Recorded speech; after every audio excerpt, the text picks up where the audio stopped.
Good morning, afternoon, and evening to everyone, wherever you are tuning in from. I'd like to welcome you all to the Brazil Nut Working Group. I hope that you all have thoroughly enjoyed the INC 3D Online Conference up to this point, and you're ready to enjoy Day 3.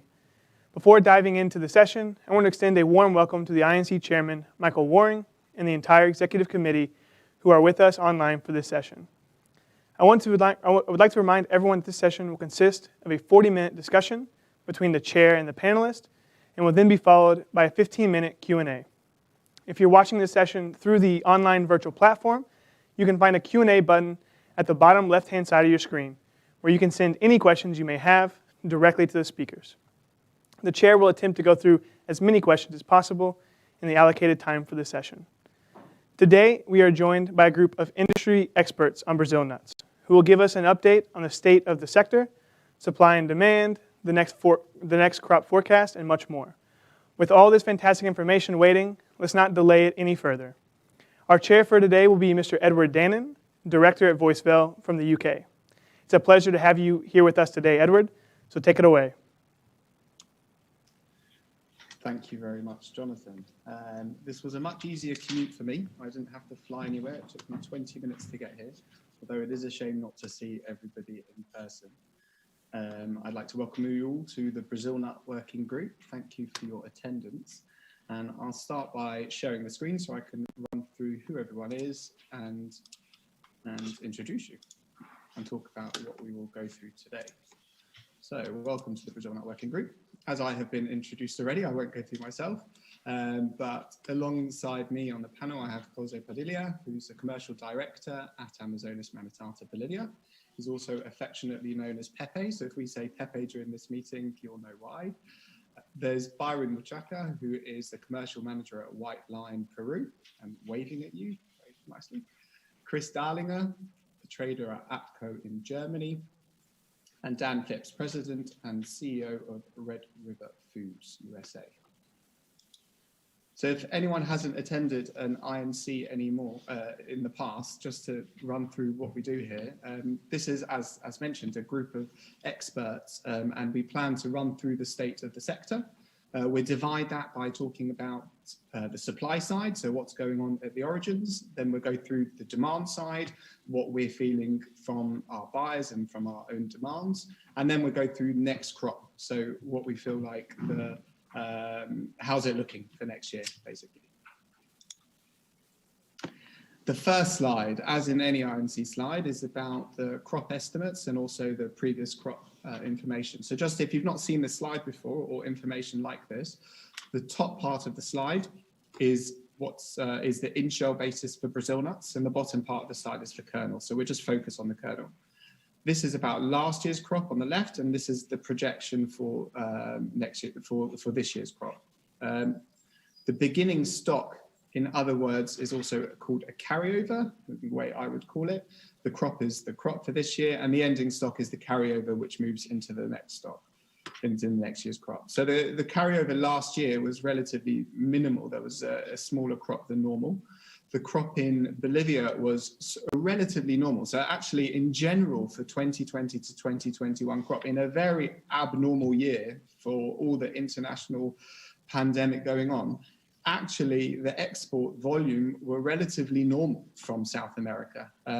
There were decreases in some origins, increasing in other origins, but it all weighed out to be relatively normal for Brazil's. In terms of metric ton, we can come to value a bit later. For the 2021 crop, the current projection is that overall there will be a decrease of around, I mean, just to get to what everyone's more interested rather than individual numbers, there will be an overall decrease in volume for this crop. So starting with Bolivia, a relatively significant decrease. Peru, we're estimating not a massive increase due to extra nuts perhaps making their way into the Peruvian exporters' hands, which we will touch on. And then lastly, Brazil, quite a small number of containers we're estimating to be exported. In fact, up until May this year, they've exported 9 containers. So something interesting is going on with Brazil in terms of their local consumption. It could also be other reasons in terms of pricing why they're not exporting. So this is the supply situation, where they've all been going. So I thought I'll just do a couple of quick slides before we go to the working group discussion. And this slide, I think, clearly shows who's been demanding Brazil nuts. So it goes from 2016 to 2020, starting with the Netherlands after the collapse of 2017, and we all know why. There's been strong growth in the Netherlands, Netherlands being a gateway into Europe and into discounters and other buyers, let's say. The USA, it's clear to see this huge reduction in exports from 2017, which has never recovered. And Dan will touch on, has it started to recover? Has it been stunted? And we can go into that in more detail. UK also saw a large reduction after the 2017 collapse, has started, I guess, on its way to recovery, but has achieved a relatively stable volume imported. Germany, again, fell, has stabilized. South Korea is the real interesting one, with this massive spike started in 2017, actually, the big jump from 10 containers to 2,300 tons. And now the fall, and I wouldn't say collapse, because interestingly, they still import over 2,000 tons from their 179 before. Australia, we've seen stability, even after 2017, pretty much returning back to their normal levels. And other. So other's interesting because there was this fall in 2017. There was this big bump in 2018, where I think a lot of the material actually ended up in South Korea. But then there's been a steady regrowth again of other countries who have been starting to consume Brazil. So it's really positive that we're getting Brazils into more countries around the world. Now, I said I'd touch on value because we touched on metric ton. So value of Brazils have been relatively overall stable. And this is global export value across all origins, across Bolivia, Peru, and Brazil. I've highlighted these ones in green, as 2020 is approximately 35% less than a similar volume exported. So in 2015, they did about the same amount. That's over 35% down. It's about 30% off the average, and it's about 50% off their high. So in 2020, the value of Brazil nuts was much lower than they have been since, well, on this graph since 2014, but overall as well. And lastly, this is showing per pound on an FOB basis, the pricing chart. So this isn't based on me plotting prices, which I've heard in the market, but it's based on the value of bills exported. So it's actually on exports. And that one called all whole Brazils, all organic Brazils, all broken, it's all Brazils, but it just will show you the trend. And it's overlaid on the metric tons exported in each year. So 2017 shows this huge spike to a subsequent continued fall. And up to May now, we've exported around just under 9,000 tons. And you can see at this point here in March, April, this is when the export values price corrected. So in my view, pricing was way too low. There was a big price correction, and subsequent to that correction to bring Brazil's back to a normal price range, there perhaps has been an overcorrection or an accelerated one, which has happened for various reasons. So that brings me to the end of the slides I'll present. And now I'm just we can go back to slides. If anyone wants to shout at me to pull one up, I can. But I think instead, let's get everyone's faces big on the screen and in the INC 3D world. And I shall move on to start. So we've seen how there has been quite a significant price rise. So Pepe, if I'd like to start with you. So for the 2020-2021 crop, what's been happening? What's happened? And give us the story of Bolivia. Why have prices rise so much? And what's going on with the crop? Okay. Hi, Edward, and good day for everybody. Well, as usual, there is not only one reason to explain any situation. About the Brazil nuts, main reason, I guess, for this year, without doubt, is related to the short crop that we are facing. That is a fact. Of course, there are some other reasons can also explain the rise of the price. To understand the full picture about the situation, firstly, we need to remember that we are talking about Brazil nuts are grown and collected in wild, all around a big extension of the big jungle called Amazonas. Just to figure even we know that the full Amazon jungle are talking about 6 million square kilometers, but the region where Brazil nut grows is similar like the territory of the West Europe. It's a huge territory where the collectors and the processors work around it. And all this area is without airports or highways. No, it's very complicated to work on this side. This region where grows Brazil nut includes Bolivia, Brazil, and Peru. Inside this region, we have people with different idiosyncrasies, with different needs, and the economies of the countries also are different. They have a different grade of development and needs. In this area, all the market for in-shells, which are the raw material for the processors and exporters, we have three macro areas. I guess the most bigger is which includes Bolivia, Peru, and the Acre state in Brazil, where it moves more or less 80% of the raw material being exported to the world. Then we have a second macro area in Amazon state in Brazil. It's in the middle of Brazil. And then we have the third macro area in the north, it's, in Pará state and other states surrounding them. About the market for shells, well, back to the topic, we have to consider that rather than the short crop we are talking about, we also don't have the carryover we used to have previous years. No, we don't have carryover at origin, and we don't have carryover at the intermediary or the traders they used to the delivery in different continents.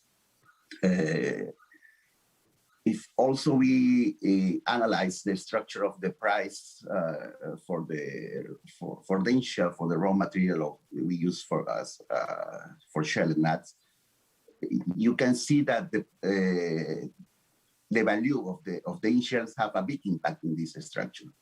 No, and in this area we have a lot of effective communication surrounding if the international price rise today, for example, in 2-3 days, everybody will know about this situation, and this will transfer it directly to the in-shells price.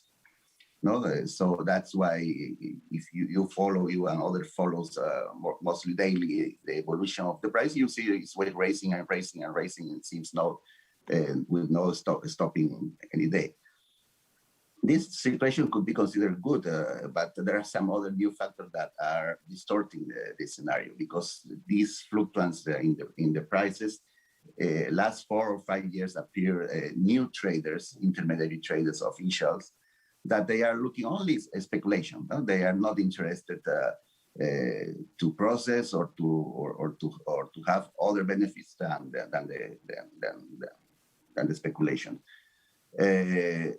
and also have many very small processors, especially in Brazil, that in the past they used to be suppliers of the traditional processors, but now they are processing 1, 2, 3, 4 containers per year, and stop to sell to the traditional buyers of in-shell, and now they are new players in the game of the Brazilian shellers. Of course, we can not forget about the situation you explained in the chat about Korea, for example. We can say now they are stable in 100, 150 containers per year, more or less. Which these containers disappear from the traditional market. No, so this also affects give both efforts to the demand. So, Pepe, to summarize, you basically outlined it all. It's a very large collection area. There's many competing factors of people who want to buy raw material. There's transparency of information from the international market back to the collectors.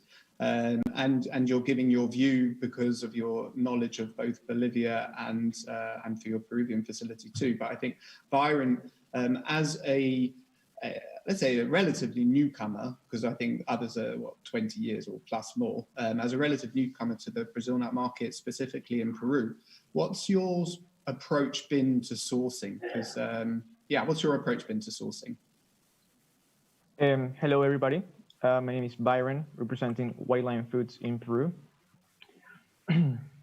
Well, I mean, this year, 2021, there has been a short crop. So when we understood there was a short crop in the beginning of the season, obviously our approach is to try to buy as much raw material as possible because that's the nature of the business. Let's remind ourselves, and let's remind the viewers of this conference that the Brazil nut is the only wild nut that comes from the Amazon rainforest and is commercialized all around the world.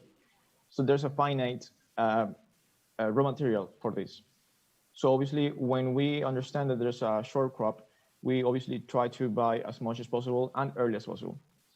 The buying of the raw material begins from pretty much December, and it only lasts about 5 months. So there's also a very short window of buying the raw material, okay? And also, the sooner you buy the raw material, the best quality and the best yield it has. So that is something that is the nature of the business. It is financially heavy for everybody in the beginning, of course. And that is basically what the approach that we have had this year. Likewise, other Peruvian companies have done the same. And I think that's the answer, Edward. Yeah, so I think what I found interesting about your answer is that you noticed a shorter crop early on and you went and you decided to go heavy into your purchasing and you had the financial capability to buy at the beginning of the crop.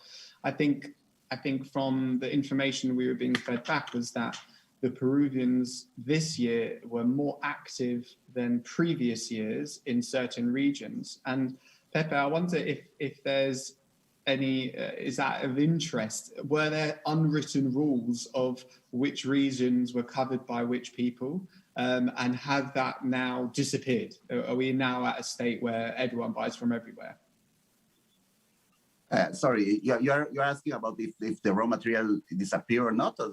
No. So I think this year there was lots of information of Peruvians being very active in their purchasing from regions in Bolivia, which were previously. So I'm asking, in the past, were there rules of areas which one factory or one country would focus on, and if that still exists, or has that disappeared? No, that's normal, I guess. No, it's since many years, Peruvians used to purchase raw material also in Brazil, also in Bolivia. So that's a normal situation. It doesn't move or alter. Nothing that is common for us. Okay, all right, thank you. So yeah, so I guess whoever has the money can buy on the day, and the next year that seller might sell to anybody else. There's no loyalty in terms of no loyalty over the years. Whoever turns up. So I think one interesting question to have is if we look at the price of exports, and Pepe, you mentioned in your answer to a previous question that it very quickly moves back to a raw material price increase. So the price being exported will increase, or even the price which is resold is heard back at the market. How has, with the tripling of raw material price since the start of 2021, how has that been distributed down the supply chain? How quickly does that increase in price get back to the collectors or intermediaries or factories? If you want to start, Pepe, and then Byron, if you want to chip in also, it'd be interesting. Well, how fast the story is immediately, no, because as told you, the information is almost perfect on our business. So at the moment we receive the money from the buyers, it has to be paid immediately to different owners of the raw material. We have to the price for the collector is also depending on the international price. So each movement in the price when raised, it's okay because it represents a better conditions of life of the people. No, one thing you have to know, and everybody have to know, is in Bolivia, specifically, all the north of region of Bolivia only have one economy source, it's the Brazil nuts. No, so that's related with other situation that usually we heard in Europe or in other countries referred to maybe collectors or processors are hiding raw material. That's not true because they have to live with this. No, so this is the unique activity, economic activity that people have in the north of Bolivia. So we have to do it, even the price will be good or not, because we don't have other source to replace that. Yes, to add on that, when the commercial price, global commercial price of Brazil nuts goes up, it's usually because the raw material already went up. You mentioned, Edward, that the sale price has tripled or nearly tripled. Price of raw material has also something like quadrupled, basically. You know? Yeah, so I was mentioning it was raw material price, which I don't think, so Right. I hope it hasn't tripled yet. Has the market moved again? But no, so it was raw material price, which I was saying has... I mean, comparing from early in the season to right now, of course, it has gone times 3, times 4. Well, anyways, most of this surplus of money goes to the collectors, which is the beauty of the industry. Roughly for all of the exporters, the cost of production is 2/3 goes to buying the raw material.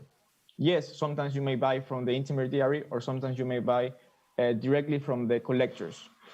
Collectors, for everybody watching, are the people who have access, legal access given by the government, who live in the jungle, to go and collect these beautiful pots that you have here, which is a very difficult job, very, very difficult job.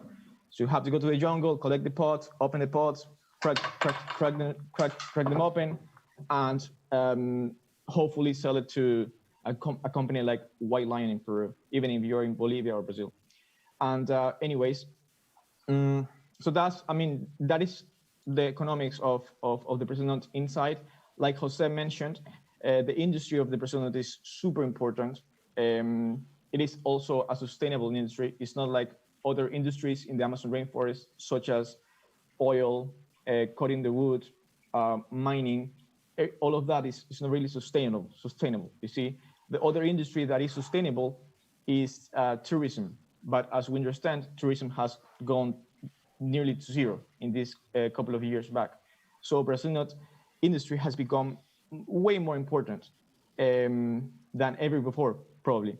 And I think that's really worth highlighting, because it was something that I've heard before, is that even in this period, the Brazil nut industry's continued, the collection has continued, the price being paid for Brazil nuts has increased. So in a scenario where people have been out of jobs and not being able to work for years, this hasn't affected the Brazil nuts. In fact, pricing of Brazil nuts, as you mentioned, over 2/3 of the price goes back into the supply as raw material. So it's vital. Yeah. Well done. And let's remind ourselves that 2020, like you mentioned in your presentation, Edward, the commercial price was very low. And like you mentioned, roughly 30% lower than historical prices. And obviously, this reflected on the price that exporters were paying for the raw material. And it was painful. It was painful for us. It was painful for everybody, because I just couldn't afford paying more. And right now that I can afford paying like 4 times what I was paying before, I'm happier. I'm happier because obviously, even though it's more financially difficult to do it, also the sell price represents on what you're investing, and obviously the collector, the people living in the jungle, will be way more happier because they're receiving way more than what they did last year. So that's worth highlighting. I think that's very interesting. I think that one other further point just to add is people question a lot of the time, well, what happens if you sold earlier on in the year when the price was a lot cheaper? So there's a very interesting dynamic in Brazil nuts when you supply into a factory. And I think the factory owners will be smiling if they're watching this. If you sell to a factory and the price was low, you can come back later after you've delivered the product and sold the product and say, can I have some more money for the product which was delivered? And the negotiations on previously delivered products. So even in a scenario where someone has sold cheap, I think factories still engage with suppliers who maybe sold at the lower end of the market and renegotiate. This isn't, let's say there's difficult contracts which get renegotiated specifically when the pricing goes up. It's not always the case, and that's been the challenge for the Brazil nut factories for the last couple of years. It doesn't quite work when the price goes down. You can't go back to your supplier and say, can you give me back some of the money I paid because I can't export at that price anymore. There's one last point on supply before we move to demand. In terms of supply last year, one of the key challenges which factories faced was the deteriorating yield at the end of the year due to factories opening and closing due to COVID restrictions. Have you seen anything similar happen this year? I know that we're still in the middle of the pandemic, both in Peru and Bolivia, unlike Dan in the USA, but have you seen anything similar? Should we be worried about deteriorating yields at the end of this crop? Well, luckily, 2021 was better year than previous year. Since the beginning, all the facilities were processing more or less in normal. Also, the collection, everything in the jungle was close to normal in 2021. The only situation we are facing is referred to logistics. Now we have, I guess, more problems than previous year. 2 days ago, for example, we received advice from several shipping lines that refer they have huge trouble in their hubs in the Caribbean. So we have also a shortage of empty containers for loading. That's the problem we are facing right now. But referred to the COVID, the close up of the factories, now we are in better condition than previous year. Yeah. Well, what happened last year on your question, Edward, regarding yields and similar things. Last year, the pandemic hit very strong in the beginning of the year. And obviously, it is in the same window when the collectors go to the jungle and pick up the raw material. So some people just couldn't go out, you know. There was a lot of uncertainty. So a lot of the raw material basically was left in the Amazon rainforest for too long. And then when people went pick it up, then the yield is going to be very low. So it is something that happened. It was something that happened mostly because of the restrictions of people going out during the pandemic. And those restrictions right now, they're not anymore. So people can go out and work. Okay, interesting. Thank you. Right. Chris and Dan, you look eagerly awaiting questions on the demand side, so I won't delay any longer. Dan, we'll start just about the US market. So historically, the US market has been pretty price sensitive when it comes to Brazil nuts, and they consume them differently to other markets. What's happened? You could probably go, what's happened after 2017? You could start back then, and what's happening now? Sure. Yeah, thank you very much, Edward, for the question, and thanks to the INC for allowing me to join this panel, this esteemed panel, to talk about this amazing product. We really appreciate it. It is an incredible product, and it's kind of a sad story here in the U.S. As you mentioned, Edward. I mean, demand and consumption growth is tied directly to price. So as we've seen, as prices drop, consumption tends to go up, and as prices move up, consumption tends to drop quite dramatically. So to your point, in 2017, we dropped from over 700 containers being consumed in 2016, 2017, to all the way down to 330 containers in 2018. Started to see a little bit of a recovery into 2019, but you know it's been a challenge to get back to those levels, and we expect that will continue to be the case as prices remain high and supply remains difficult. And it really is. It's just a sad story because unfortunately Brazil nuts have not been able to achieve that critical mass in popularity or just the dietary stable among American consumers that allows it to survive price increases, as you may see within the EU and other consuming markets. The Brazil nut is obviously an incredible product with a great story behind it. Unfortunately, Most consumers in the U.S. don't understand where Brazil nuts come from. They may understand the benefits of, from a health perspective, being able to piggyback off of, really good marketing of, tree nut nutrition, high nutrient values, ability to lower inflammation, just the overall health benefits of tree nuts. Brazil nuts have been able to piggyback off of that a little bit, and we have seen an increase in Brazil nut usage as a straight pack on the shelves. As for years it was sold mainly as a filler nut within trail mixes. It was bought as a cost-effective substitute to hazelnuts and almonds and cashews. But over the last couple of years, we have been seeing more and more retailers putting Brazil nuts in a straight pack on the shelves. So we've seen momentum and interest in Brazil nuts, but as we see the prices increase, we're going to start to see the demand decrease. Another challenge that we have here in the US is that most manufacturers and retailers, unlike in the EU, they don't tend to contract for a year-long period. They tend to contract for 2 to 3 months. And when there's volatility in price and a lack of supply, it makes it really difficult for them to promote the item, to innovate, to use the item in new products. So that has an overall negative impact on demand as well. So we're hoping that we're hoping that prices can stabilize at some point, which would allow for better marketing of Brazil nuts, better promotion of Brazil nuts, and better consumption. But as I mentioned, to this point, it's been kind of a sad story here in the U.S. And it's been a challenge to get people to really understand how great Brazil nuts are, and to really keep them on the shelves in a consistent way. Yeah, sad story, but hopefully hopefully can end with a good ending, or a good continuation of the story. But yeah, it's really positive to note though that the US market started to pack them in monopacks, because that's a big step. Although I think the volumes as an ingredient and in trail mix is overall quite large, even especially for the UK market. The volumes which go into trail mix is larger than the volumes which would be packed off as monopacks. I guess it's just a consumer trend, what consumers prefer to buy. Just to touch then on the UK market while I'm talking. So since last year, when prices were low, I think it was quite attractive actually in the UK for buyers to buy Brazil nuts. So within the UK buyers at least, and they have been buying Brazils since December last year, where available, where the shippers were offering, and pretty much when the shippers offered, they were buying.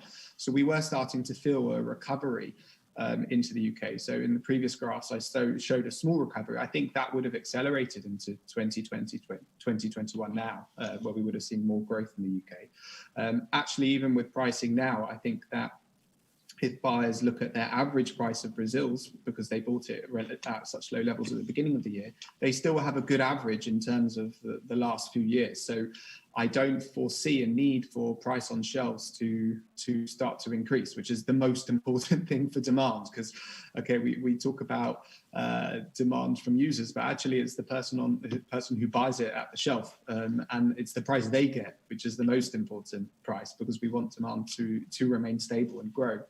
So that's pretty much in the UK. So over to continental Europe, as I affectionately call our friends. Chris, what's been going on there? Well, as we know, Germany is one of the biggest markets in the world for Brazil nuts.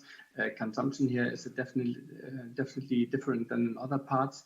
It's a very attractive product, and in nearly every single supermarket you can have plain Brazil nuts in, let's say, 200 gram bag or so, and maybe in addition as part of a nut mixture. So therefore, the biggest part got packed and goes directly to the supermarkets. There's a lot of innovation, which I can see. If we go to food ingredients, even now, when the market is going up every day, Brazil nuts go in different forms into cereals, nut fruit bars, chocolate coating, confectionery, and so on. So it's a wide usage. This is a tiny part compared to the PET 200 gram bags. But yes, no, people do know Brazil nuts. I do agree to Dan that most consumers or most people do not have a clue where they come from. The whole story from Amazonian Brazil nut forest up the Pacific coast and then Panama Channel and so on. So it's just too far away. But I can say demand here is good. I would even dare to say demand is strong.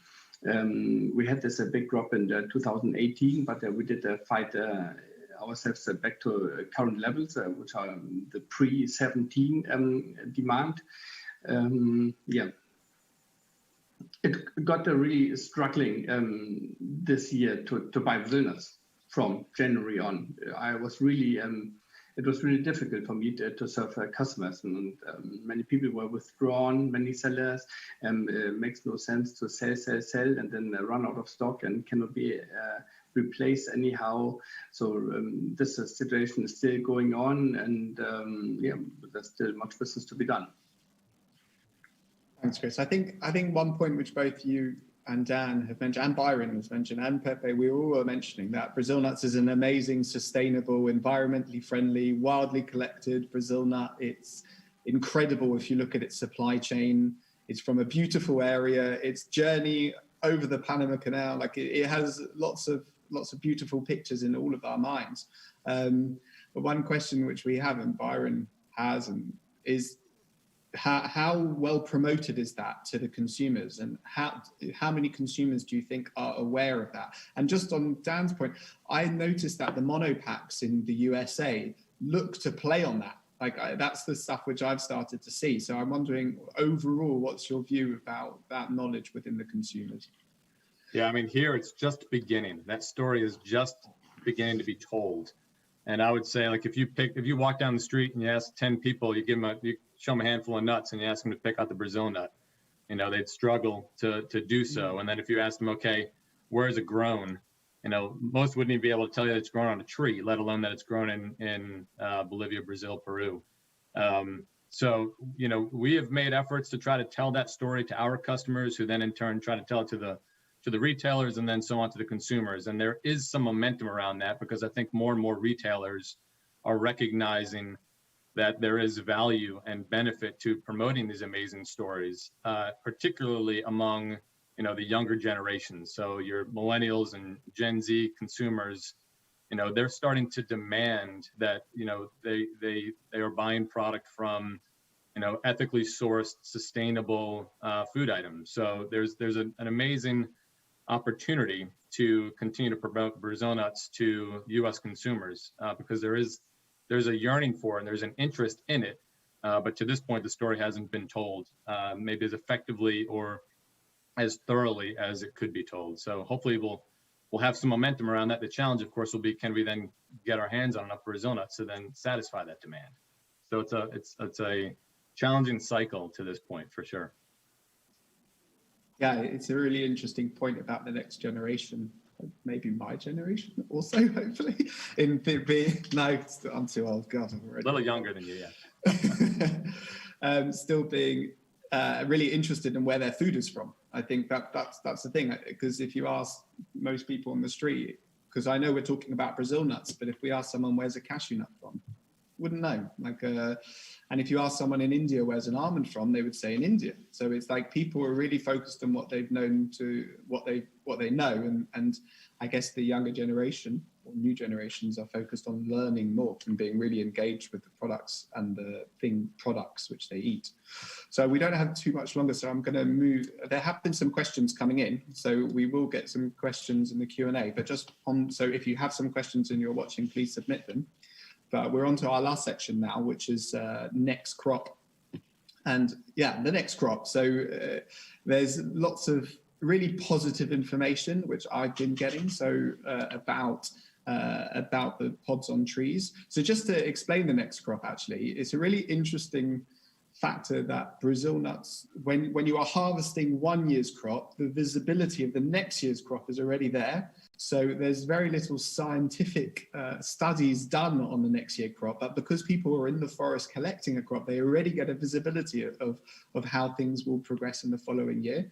So Pepe, I know that as Amazonas Manitata, you have your own barracas where you can see, where you have control. So what are you noticing from your barracas in terms of the next year crop, which will start in November, December time and come off mute when you go? Well, primary information we have is referred there are a possibility of a good crop for next year. Question is, it's too early to really have an accurate information because we can see in past that, for example, in June, July, we can saw a lot of pods on the trees, but then when we were in November or December, the pods disappeared. No, we have a lot of causes that can occur because the wind, because the animals, because the rains. So it's too early to have an accurate figure, but it seems could be better than current now. No, about the studies you were talking about. Everybody has his own theory about that. Now we are, as a company, we are starting a scientific study. We purchase rain gauges in order to can see how much quantity of rains we have on specific areas where Brazil nut grows. Because normally the studies we have, they take parameters from where they are seated, these gauges here, and mostly they are seated on airports, on the towns, no, that are not the same areas where the Brazil nut grows. So the information is not so accurate. They refer to that, but we expect that maybe in 2 or 3 years we're going to have a more accurate figure about the real impact of the rains compared to the size of the crops will come. Well, Byron, from your teams on the grounds, what have they been coming back to you with? Because you got an early visibility last year of the short crop. What's happening for next year? Well, there's 2 things. There's the crop that the trees produce, and there's what people go and collect. So, for example, 2020 was a very low price year, so people were not so motivated waiting for next crop to go in the jungle. Nobody, I mean, you don't want to be 2 months inside a jungle cutting these coconuts for a very low price. Now, what's going to happen on the next crop? People will flock into the jungle. I mean, they go there. They'll be happy to go there because they expect a fair return on their hard work. In addition to that, because obviously we all understand that the Amazon rainforest is huge, it's enormous. There's many trees where people do not collect the pods simply because it's just very difficult to get there. Now, again, when the price compensates your hard work, people and collectors will find their way into these areas. So that is something interesting. Of course, you know, when you have a year like 2021 where price has go back to where it needs to be, people are more motivated. They will not consider cutting down the Brazil nut tree, because actually if you cut down the Brazil nut tree, you're gonna make a lot of money because you sell the wood. It's a lot of wood. It's good, okay, but you'll make money 1 year, and then people will realize, okay, wait a minute, let's not cut the tree because this tree gives me this pot every year, and if I go there and collect it, it's gonna be decent income, and it's gonna be there for many years, you know. So, anyways, I believe it's gonna be a healthy crop, and people will go to the jungle earlier, more happy. They will bring more people to collect, and I think that will sort of make the crop go up in production. Yeah, I think that's really key, and I think that's onto the final point where I wanted to touch on for next year's crop is that the crop is a function of what's available in the forest and what people collect. And I think early on last year we were of the view that the regions which would be collected from would be the easy to reach regions, because the cost to invest to collect from those regions is less. But the regions which were deeper in the forest would not necessarily be collected from, as the investment would be more significant. I think that later in the year, maybe when the price of raw material tripled, those areas then became interesting again. So Pepe, is there a scenario where raw material stays low, people don't collect, and then the harvest starts much later in the year and people will go in deeper? And does that affect the yield? No. One thing I want to clarify first, Edward, is referred about people, because the price should be low, people will deny to collect the Brazil nuts. That's not true, at least in the Bolivia region, because as explained, there is no other economy activity in this area. So they have to do it. People who go to the jungle for collection, they have to do it because it's the unique source of money they will have to survive next 2, 3, 4, 5 months in further. Okay. Of course, if the price should be better, they will be, rather than they have a foresight to do that, they will be happy to go deeper in the jungle. No, about the second crop collection we were talking about, it cannot happen because all the initial nuts fell down at the same time in the jungle. No, when it happened, this second crop, it used to happen when the price is huge high, and they go back to the jungle to search what they missed before. It's not because the trees have a new production. That's the reality. Yeah. So, okay, thanks, Pepe. I think now we'll just move across onto some Q&A questions. I think we were probably going to cover some of them if I let everyone keep talking, but just to make sure that we do cover some questions. There's one question here about collection from the forest ends. Like, how long does the collection take, and does it end because there's no more goods or because the quality deteriorates? And I think, Pepe, you sort of answered that question. So it's how long is the crop? And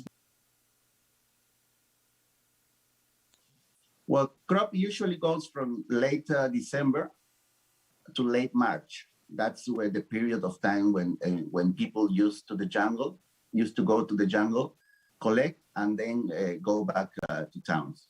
But raw material continues arriving to facilities till September, more or less. Why this period is not the same is because, as we talk, the area is very big, and we have many problems with the roads, with the bridges, with everything. So they have to wait for rainy season finish and have better roads to move the raw material to the facilities. Why does it finish? And then there was sort of a follow-on question from the same person.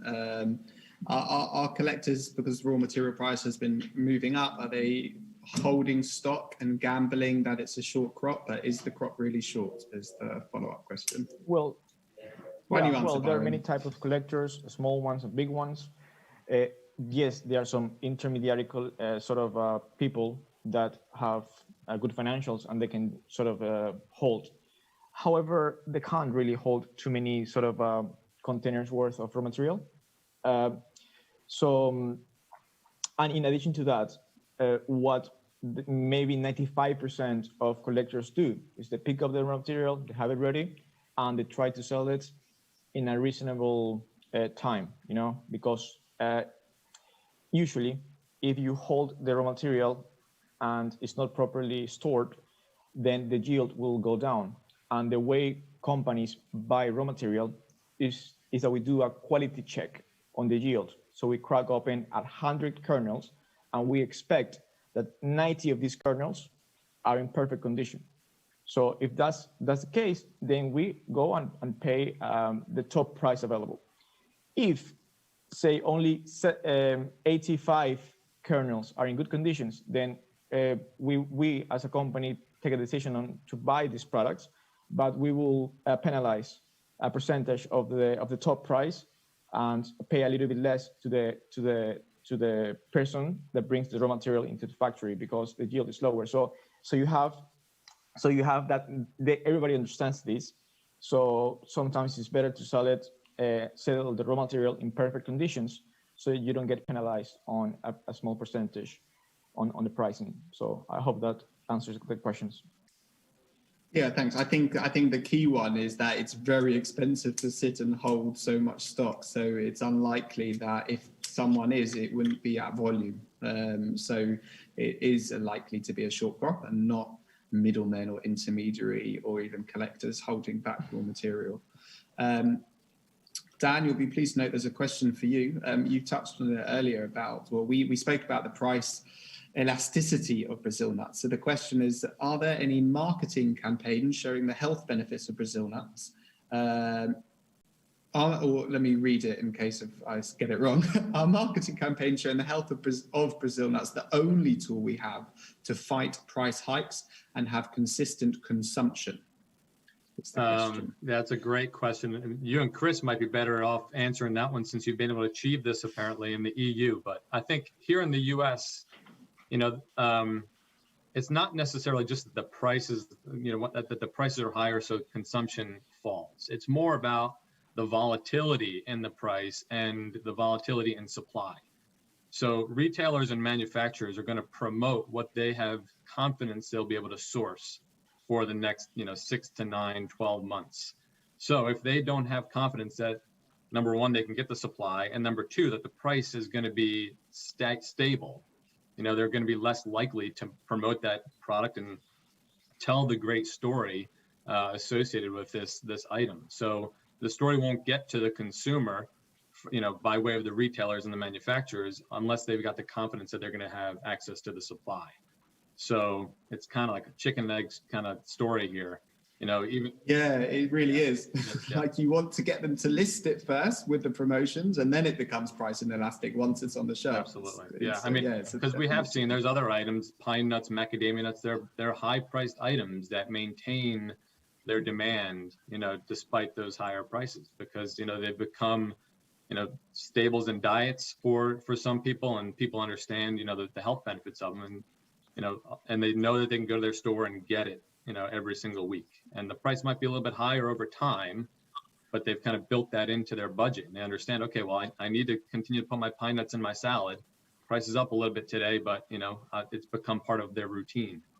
So that stability in the pricing is important, but it's also the stability in the supply. Thanks, Chris. Edward, I want to add. Sorry, Edward. I want to add something about that.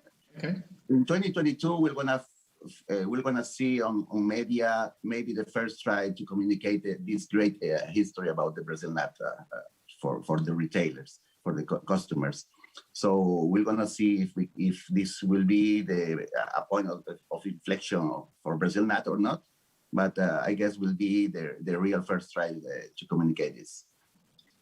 Okay, great. So, Chris, I'll come back to you, but there is a question similar to what you've just described. So, Pepe, let's ask you then. In your view, what are the obstacles to have a joint effort of suppliers and buyers to have a coordinated effort to promote Brazil nuts globally and highlight its story and its role preserving the Amazon?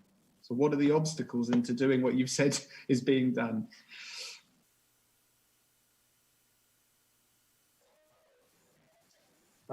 Is that for Jose or for? Whom did you ask? It was for Pepe, but Yeah.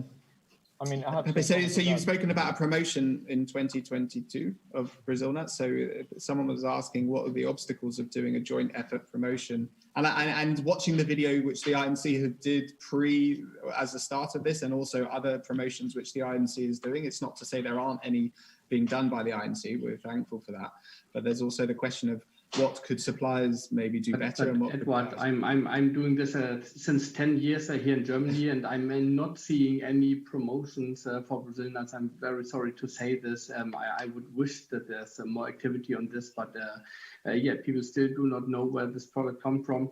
It would be I would like to see if that people buy Brazil nuts because they know where they come from, and they know that they are organic.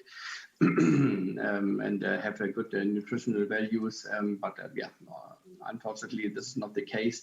I did see some attempts with the QR codes on the bags, but yeah, nothing widespread. Nothing that goes deep into population. So yeah, there are many obstacles putting different parties together and wanting this. It starts with that, yeah, pity for the moment. Thanks a lot, Ivy, for the question. And well, there's many aspects on this. Obviously, the main aspect is the financial aspect. You have to have a lot of money to communicate a message to a lot of people. That's a key aspect. But something interesting in the question is that it says joint efforts of suppliers. There is a lack of a joint effort from suppliers. Suppliers are not organized. There's very little communication between suppliers in Brazil, in Bolivia, and Peru. And in the case of Peru, we are actually trying to change that. Last year, end of last year, we already confirmed and arranged an association of exporters of Brazil nuts. So that's a little step, but it's quite a big step, for the Brazil nut industry in Peru. Right now we're 6 companies. All of the companies will have a factory, and we do exports. And we, as an association, will work on promoting Brazil nuts in markets that we see that we believe it has a lot of potentials. Chris and Dan, as you well know, the Brazil nut is badly positioned in the industry. People see the Brazil nut as a common nut. And what Peru did in South Korea, and we all know what happened in South Korea in 2017, 2018, is that Peru introduced the Brazil nut as a superfood because it is a superfood. It is not a nut. It is a superfood. It's technically a nut, technically a seed, whatever, but it's a superfood with a very limited production. So that's why Korean consumers got the message first that it's a superfood, and then they start buying this product as a superfood. So they understand that they have to. It's also very high on calories. So okay, they know that they're gonna eat a bunch every now and then. But then, as we have already touched, in Europe, in North America, it's viewed as a nut, as a simple nut. So that's the difference. So I think joint efforts from the suppliers is super important, and getting into new markets and communicating that the message that it's a superfood is key. Yeah, I think Peru, you're very true to say that Peru has been successful in promoting, and the Peruvian government do really good efforts in the export agency. I mean, I personally know that the Peruvians have invested in marketing campaigns in Turkey, for example, and we've seen it grow by 10 times the production. It's interesting to hear that you, as the Peruvian exporters, have formed a consortium. I think that, Pepe, it'll be good if you join the Bolivian consortium up with the Peruvian consortium, and can have some joint strategy. Pepe, you've also come off mute, so I think you wanted to add something. Yeah. What I believe is, that's my personal view. I guess the key factor to promote the new repositioning of Brazil nuts in the world is we need the participation of the retailer seller. No, that's I said that will gonna happen in 2022. Firstly, this campaign will try to announce, to communicate all the benefits that have the Brazil nut. We're talking about the nutritional facts. We were talking about the social impact. We were talking about the environmental impact that also have this nut that is different from the rest of the nuts as we listened before. So we'll see. We have a company that is interested to promote the Brazil nut not only like a nut, just not only selling, just also offering a history behind the product. So we'll see. We'll see if these efforts will have a benefit.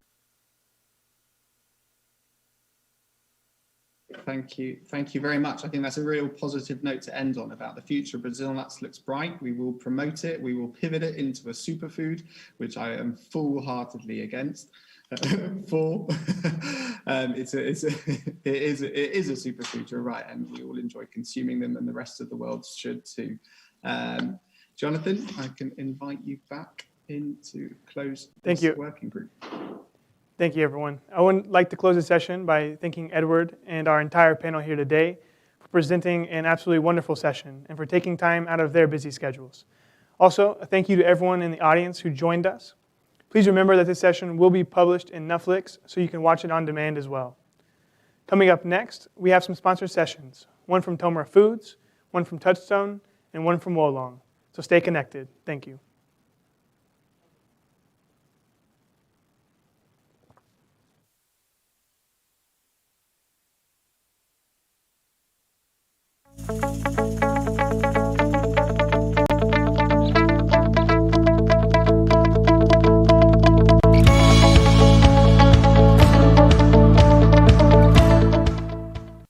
Hello, everyone, and welcome to the sponsor session brought to you by our main sponsor, Tomra Food. On behalf of the INC, I'd like to thank Tomra Food for continuously supporting our activities and helping to make all of this possible. Now, please enjoy this session. Hello and welcome, everyone. Like you, I wish we could be together in person, but we're going to make the best of this and we'll enjoy ourselves today. Today is a special day as Tomra is officially announcing the release of our all-new revolutionary sorting platform, the Tomra 5C. This is a product of years of hard work involving hundreds of engineers, countless man-hours, and I can't believe they let me be the one to show it off for the first time. My name is Brendan O'Donnell. I am the Global Category Director of Nuts here at Tomra Food, and today I will take you for a virtual tour of this brand new machine, highlighting some of the most critical features that will help processors improve efficiencies, yields, reduce costs, boost margin, all while increasing quality and providing a new level of food safety. Before we begin, I'll give a statement regarding COVID. COVID-19 has created an incredibly challenging time for everyone, and Tomra is no exception.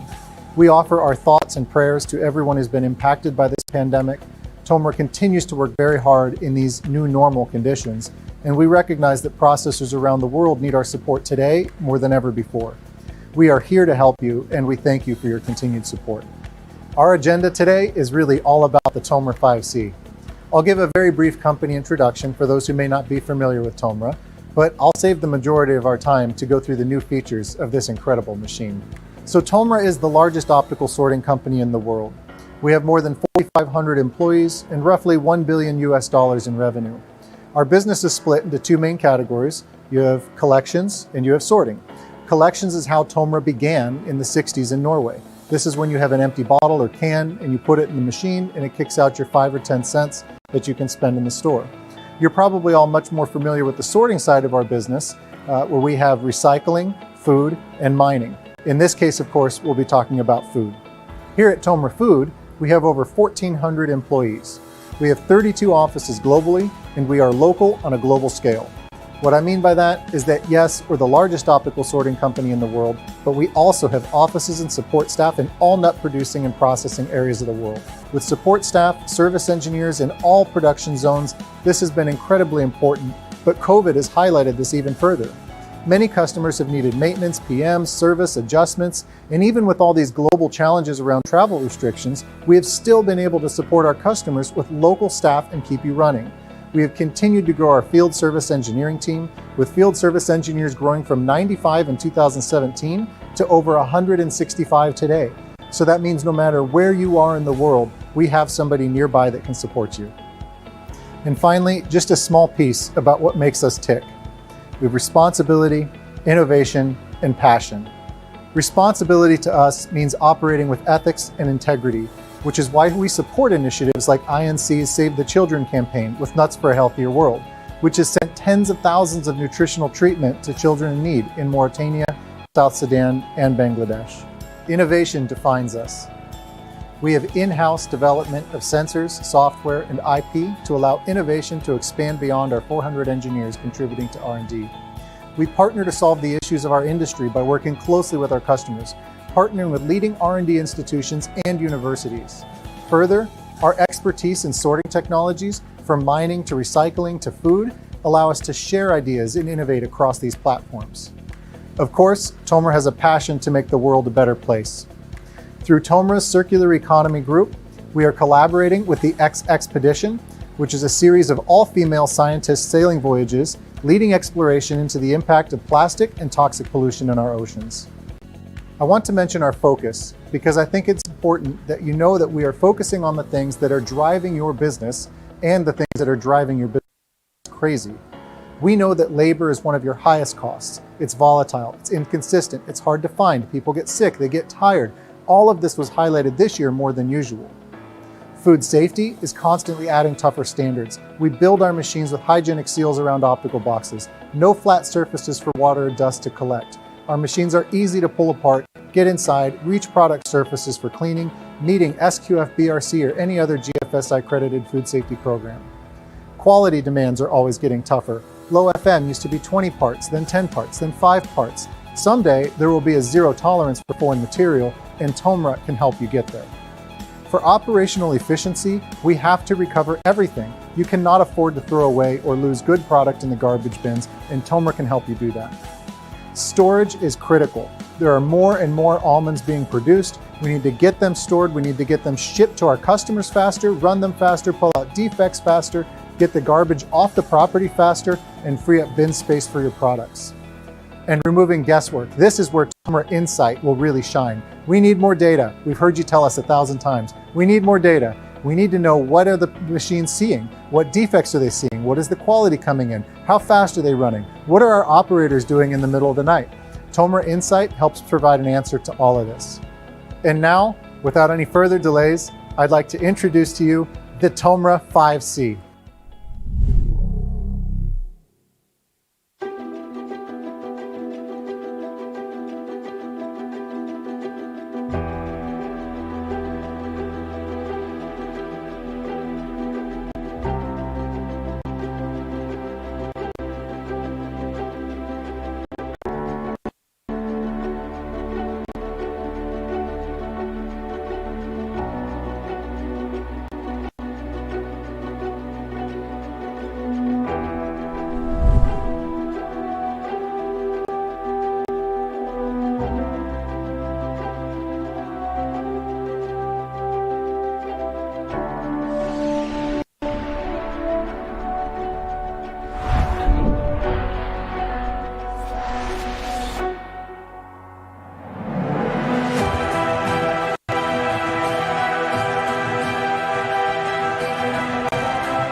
TOMRA Exceed is the platform of the future. It's an all-digital platform capable of over-the-air upgrades as new technology develops. It's the machine we call future-proof. We have jumped into the next generation of laser and BSI Plus systems, and I'll give you more details on that later. We have roughly doubled the capacity of the Nimbus for almond kernels, matching or exceeding anything on the market today. A newly designed ejection manifold with smart ejection, and I'll tell you more about that later. The hygienic design eliminates flat surfaces and includes hygienic seals around optical boxes. Sliding reject manifold allows you to literally step inside the machine to clean contact surfaces in less than half the time compared to previous machines. And we have included an onboard nitrogen generator to eliminate the need to pump in nitrogen or of nitrogen tanks at all. Tomra Act is our award-winning user interface, incredibly intuitive and easy to use. Tomra Insight capabilities are one of the most exciting features. This is the answer to all of your demands for more data. The ultimate in optical flexibility, we can include anywhere from 1 to 4 sensors depending on what you need. There are multiple laser packages depending on what you need. Do you need embedded shell? Do you need color? Do you need glass? Do you need all of the above? This allows you to use the right tool for the right job. Having options in optics gives you the ultimate in flexibility to target the defects you want to target and do it as efficiently as possible. Now, how do we create more contrast? Well, with a laser, we have increased the number of laser channels available. We have increased the resolution from 2K to 4K. We have adopted similar technology as BSI+. We combine multiple channels together to create a digital fingerprint. We call it our multivariate classifier, MVC. And new color laser packages allow us to see color like never before. This is incredibly important for you walnut guys out there. Now on BSI+, we are covering an incredibly wide range of wavelengths and combining 32 channels together at the same time, including both visible and near-infrared channels together, which is unique in our industry. This technology allows us to draw distinctions between what is good product and bad product like nothing else. This is especially important when we look at defects that are approximately the same size, shape, and color as a good or versus a bad product. As always, the BSI Plus can detect slight variances in moisture and oil content, which allows it to see things like pinhole damage that are even hard for human eyes to see. If you could solve all the problems by taking a single measurement on a system, the world, especially the sorting world, would be a much simpler place. But complex systems require multiple measurements to better understand them. MVC is based on this investigation of multiple wavelengths put together simultaneously and understanding the relationship between them. So what is this multivariate classification? It's the way Tomra 5C combines the signals to create a digital fingerprint. MVC is a combination of multiple advanced learning techniques in the artificial intelligence domain. It utilizes multispectral response information from sensors, just like BSI Plus is using 32 signals. Each pixel contains significantly more spectral information compared to a traditional imaging system. For example, an RGB camera is looking at red, green, blue, 3 channels. BSI Plus is looking at 16 channels in that same visible spectrum.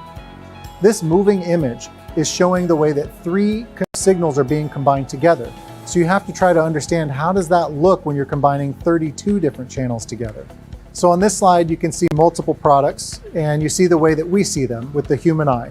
You see the individual almond kernel, you see hull, you see shell, you see insect damage, you see resin, and then contrast that to the way that the machine sees it. Now on the next slide, you see how the AI algorithms translate that information into very simple and clear colors for you, the user, to understand. This simulation represents 43,000 pounds of almonds per hour. As you can see, all these small white dots are hard to distinguish from each other. But when we apply the object declustering, you can see the immediate separation between these objects. This is how the machine sees it. Then with the colors, this is how the machine will decluster the individual almonds with up to 90% plus effectiveness. Keep in mind, we're really pushing the limits here at 43,000 pounds an hour, and we would expect the performance to improve even further with slightly less throughput. So now that we've done the object processing, that allows us to use different types of rejection techniques. So what we can do is you can actually eject an almond in the center of the almond. For example, if you had a piece of insect damage and it's right at the tip of the almond, previous machines would look at that insect damage and they would target the insect damage. But if it's right at the tip of the almond, you might just spin it or miss it entirely. In this case, we can understand that that piece of insect damage is part of a larger object and we can target the center of that object. It also gives you the option to reject the entire object, not just the center, but the whole thing. That's something that you would want to do for a piece of foreign material. So when talking about capacity, we have to talk about how do we get this? How do we achieve this capacity? Well, you start with the way you feed the product. We have changed from an unbalanced shaker to an electromagnetic shaker. Why? An unbalanced shaker typically is using a higher stroke, low frequency. That means your product is jumping a little bit along the pan. That creates a little bit more tumbling as it rolls through the machine. Versus an EM shaker, we're using high frequency, low stroke, and this product is flowing almost like sand or almost like a liquid. And it's really creating a nice setup for this machine to be inspected in the perfect way. So now one of the most important things that we talk about when we talk about the smart ejection system, we are using a rear ejection system. What that means is that the ejector bar is behind the product as it flows down the chute. Now, why is that important? Well, it allows you to get much closer to the product. So you're only about 10 millimeters away from the ejector bar to the product. If you had a front ejection system, you would need to be more like 30 millimeters away, 3 times further. So why is that important? Well, when you eject the product, you have a cone of air that comes out. That cone gets larger as it gets further away. So when you can get closer to the product, that means you have a more targeted ejection, a more forceful ejection, a more powerful ejection. That's a much smaller ejection point. So the ejection that we have on the rear ejection is about the same size as a pencil eraser. Versus if you have the ejection on the front ejection, it's more like the size of a nickel. So you can imagine when we were looking at that image of object declustering and those almonds are very, very close to each other, if your ejection zone is the size of a nickel, you're probably going to knock out more than just the defect. This is why the rear ejection system is significantly lower in good and bad or collateral reject. This machine is angled everywhere. We wanted to reduce any bit of flat surface where you could have water or dust collect, which are typically your microbial hotspots. Further, this machine is an open frame structure, which means it's very easy to get inside and clean. Also, this is an integrated shaker, the shaker on top, which means you don't have extra legs on the floor, more floor space, all of that becomes easier to clean. You also have removable chutes and covers. Again, easy to clean. And you have a sliding ejection zone. This means you can literally slide the ejection bar out of the way, step into the machine, and clean those contact surfaces in a significantly reduced time that it would take with older machines. You also have an integrated nitrogen system, which means you don't have extra nitrogen tanks on the floor, other stuff that you always have to be keeping clean. Tomra Act is our award-winning user interface. It's incredibly easy to use. It's very easy to simply see on your screen what are you rejecting and what are you accepting. And you can easily move product back and forth. So you can say, I don't want to reject chip and scratch, or I do want to reject chip and scratch. There are also multiple programs available for your different operators. So you can select to have an operator that can change the program, but nothing else.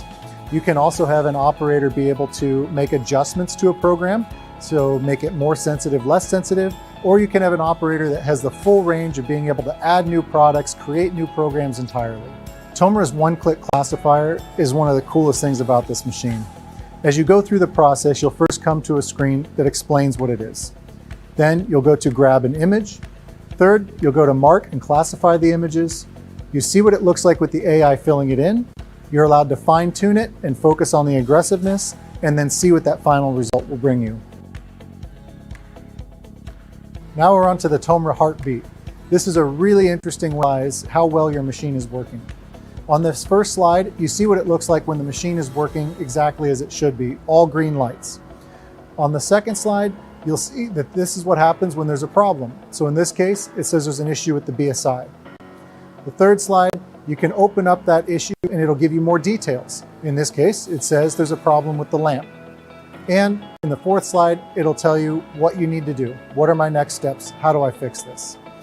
All of this helps keep your operation running smoothly, helps reduce your downtime, and when you do have downtime, it gets you back up and running quicker. So in our previous example, we saw what happens when you get an error code. So now let's say you call Tomra Service. They're able to pull up this screen so they know exactly what the error code was, and they know exactly what's going on with the machine. Even if you don't have remote access, you can just give them the error code and it tells them exactly what they need to know. This means that before a service tech is even on their way to your facility, they already know that they have the right parts that they're going to need. So Tomra Insight is an incredible tool. It can show you all kinds of things from total throughput per hour, highlighting downtime. Are you running too fast? Are you running too slow? Are your operators changing things? They can show you how is the product being spread across the machine.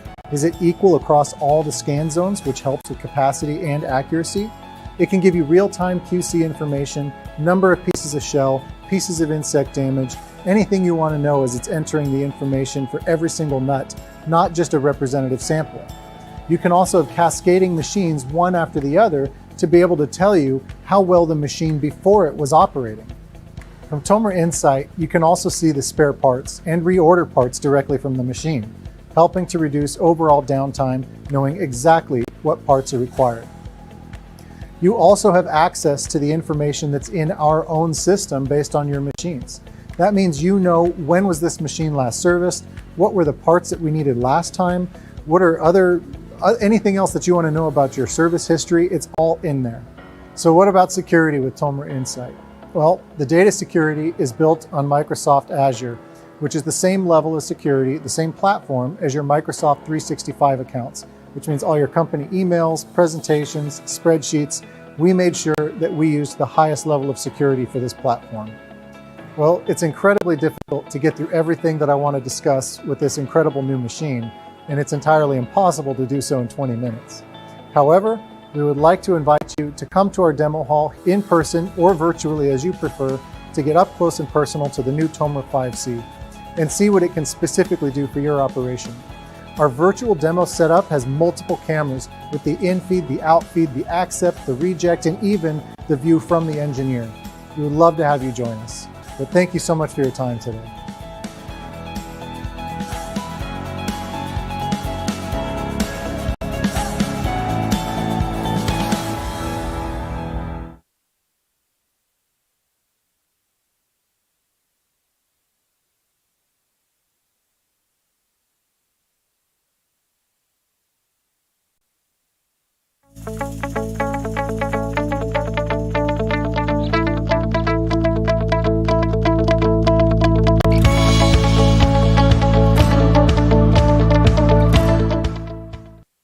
Hello, everyone, and welcome to this sponsored session from Touchstone. On behalf of the INC, I'd like to thank Touchstone for sponsoring the INC 3D online conference. And now, I hope you enjoy their session.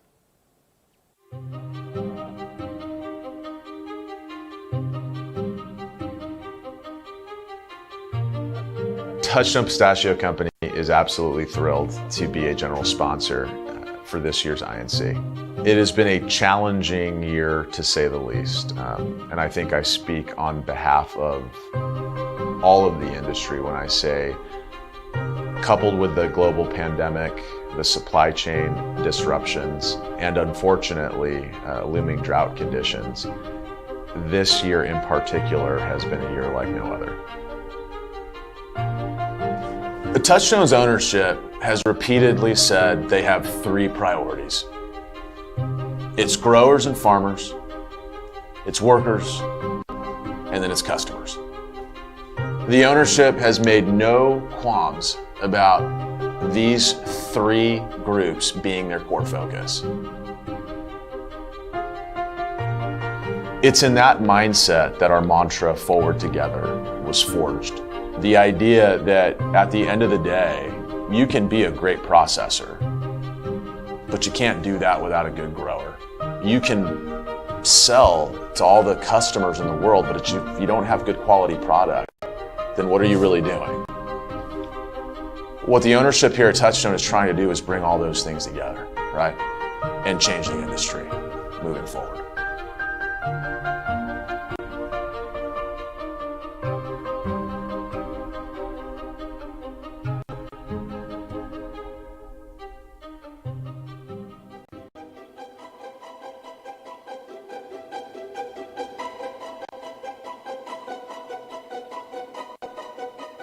My name is Mark Sherrill. I'm the Chief Operating Officer of Touchstone Pistachio Company. Grower relations is very important to Touchstone.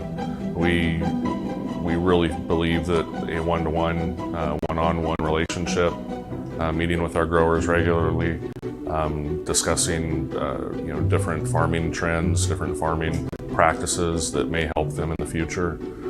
We believe that open communication across the industry is very important. and we continue to move that direction. They're always concerned with the health and well-being of their employees' families, along with their growers. They keep in touch with their growers. They're concerned about how they're doing. They're always checking in on the fields and the quality of their product, but also the quality of their life.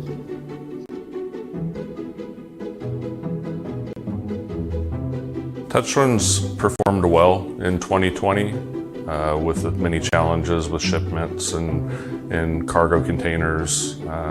Touchstone in its second year has performed very well. Touchstone's positioning itself to be a very relevant pistachio processor. Pistachio processing 2020, as we acquired 2 facilities, put us into a much better operation for capacity. Touchstone's position today within the industry on the growth trajectory that we currently find ourselves in is really remarkable. For an industry that could potentially produce over 2 billion pounds within the next 5 to 7 years, for Touchstone to enter into the industry and be fairly new, we've only been around and are entering into our 3rd year of processing, presents some unique challenges. Mark has put together a remarkable team. We have over 60 years of collective experience between all of us. From quality to sales and marketing to operations. Next year is really about positioning Touchstone as a permanent force within our industry.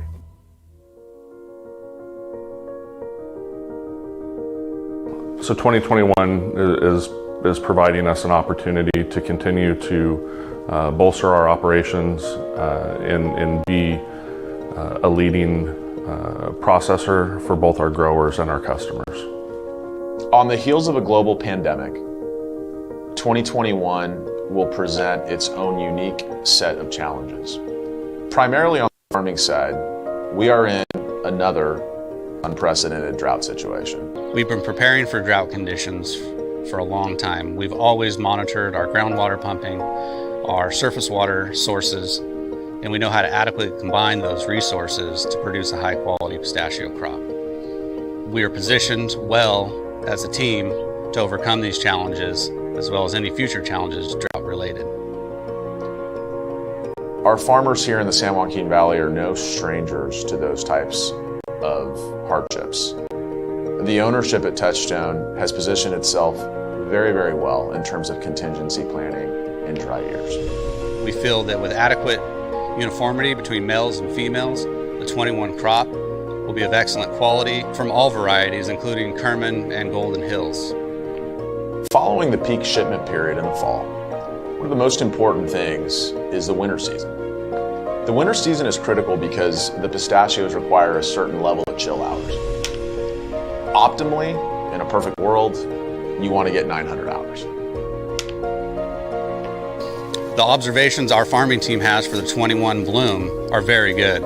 As we monitored the chill hours, we noticed that all areas achieved a minimum threshold of at least 800 to 850 accumulative chill hours. 900 would be ideal.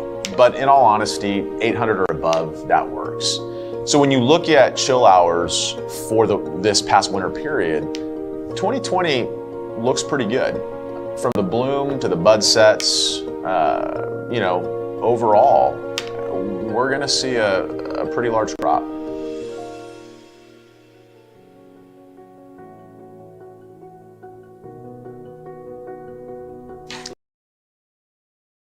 Being, at an optimal level, bloom looks good. At the end of the day, the most important thing is the nut fill period. So for me, to put a big number out there early is a bit premature. We tend to be a little cautious. Overall, if someone were to ask me what the range would be for the 2021 crop, I would say anywhere as low as 850 million to as high as 1 billion pounds.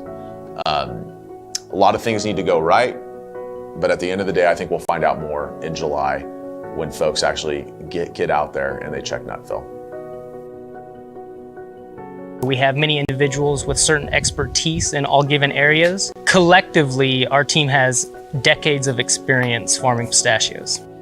When you look at the experience that we have at Touchstone Pistachio Company, it extends beyond processing, it extends beyond sales and marketing.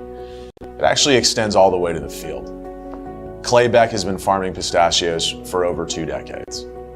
There is no better farming operation in the central San Joaquin Valley, and they know how to grow quality pistachios. Mark Sherrill is a visionary as it relates to where this industry needs to move forward.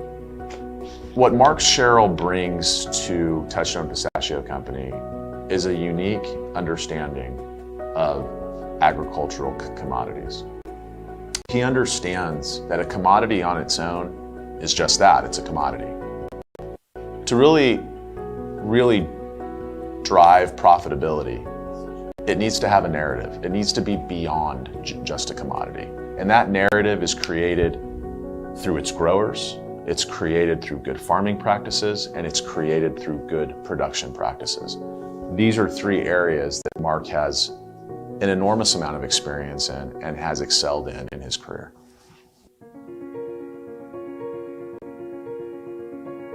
"2021 will be the first organic crop that Touchstone will be processing. We would expect about 2 to 2.5 million pounds of organic product to come from Touchstone." We've doubled down on our commitment to organics with a focus on sustainability, with a focus on creating healthy farming practices to feed a global population has naturally led us down the organic path. And next year, we will cement ourselves as one of the larger organic grower processors in the world.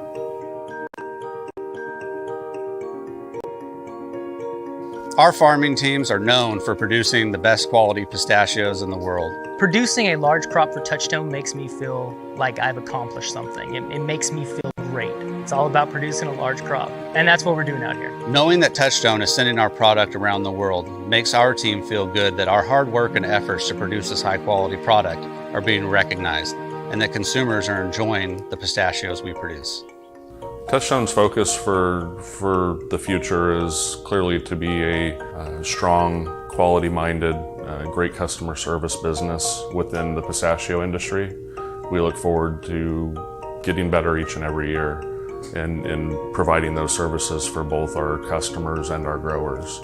The grower base is very important to us. It provides us with the volume that we need to maintain a relevant position within the industry, and then maintaining the customer service side to continue that support on the sales side.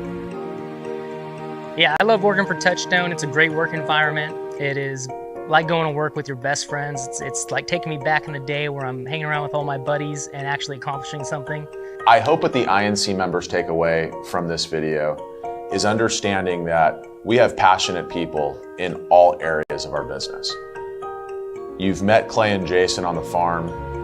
You've seen Mark's vision for the future. The biggest piece that I hope the buying community takes away is we intend and have been doing business differently. We are transparent, we're dedicated to performing, but most importantly, we're committed to being a leader in this industry.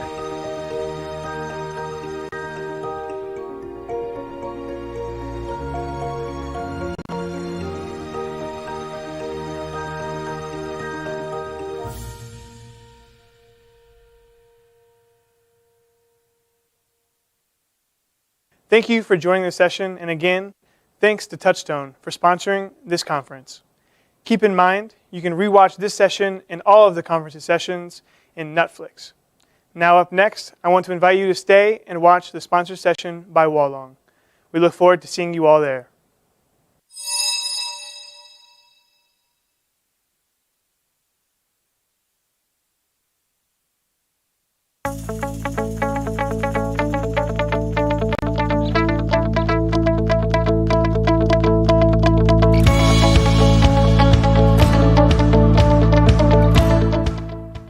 Hello everyone, and welcome to the Hualong sponsor session, introduction of Hualong and its products. I would like to thank Hualong for sponsoring and helping to make this event possible. I hope you enjoy their session. 好坚果必须高标准，卧龙3好坚果。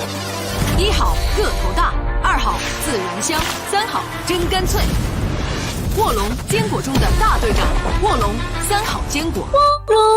小小一袋坚果如何能受到万千宠爱，引领全球健康热潮？让我们一起探寻卧龙每日坚果的健康魔法。首先，聚焦地球另一端的美国，这是密歇根湖畔一个略带寒意的早上。蔓越莓像往常一样吸收自然精华，充沛的水分和酸性的土壤赐予了它红润饱满的身材和酸甜宜人的口感。不远处的蓝莓庄园里，家人初长成的蓝莓睁开明媚水润的双眸，舒展储存了满满花青素的身体。而在西海岸的加州，Chandler 家族最优秀的核桃则拥有最饱满的果实和最渊博的学识。同样来自加州的扁桃仁儿，充沛的阳光和肥沃的土壤给了它坚实饱满的身体和 NPX 级别的完美品质。远在越南的胡志明市，腰果凭借肤白貌美的外貌脱颖而出。身份高贵的吉雷松贞子仍在睡梦中，是时候用梦想唤醒她了。没错，这些坚果们都有一个共同的梦想，就是成为一枚合格的卧龙坚果。来自世界各国的坚果佳丽们因卧龙的召唤而聚集在这个5万平米的坚果王国。在这里，他们将接受成为一枚卧龙坚果前的层层检验。在严苛的卧龙标准面前，体重不达标的贞子小姐在最初的原料验收环节就惨遭淘汰。蓝莓姑娘则因为体内湿气过重而失去了资格，核桃女士也因为体检不达标而被迫出局。验收合格的坚果佳丽们进入低温烘烤环节，通过科学制定的烘焙温度和时间，减少营养的流失，并获得清脆的口感。拒绝油炸，拒绝糖渍，纯素颜的新鲜坚果经得起味觉考验。没有防腐剂和香精的打扰，则保留了坚果们的原汁原味。晒过阳光浴的坚果佳丽们，还要在筛选机中经历10级大风一般的风送筛选，8级地震一般的震荡筛选。终于，通过层层考验的坚果佳丽们，根据科学配比，每6人组成一个小分队，创新推出每日坚果这一全新组合。梦想成真的坚果佳丽们在全球刮起一阵卧龙健康风潮，粉丝遍布全世界，更多创新吃法，更多健康加分。卧龙每日坚果凭借出色的品质，开创混合坚果品类，一举夺得电商界的奥斯卡大奖，稳坐每日坚果系列第1的宝座。甄选全球每一颗，匠心打造好产品，这就是卧龙的健康魔法。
Hello, everyone, and welcome to the Hualong sponsored session, Introduction of Hualong and its Products. I would like to thank Hualong for sponsoring and helping to make this event possible. I hope you enjoy their session. 好坚果必须高标准。卧龙3好坚果，1好个头大，2好自然香，3好真干脆。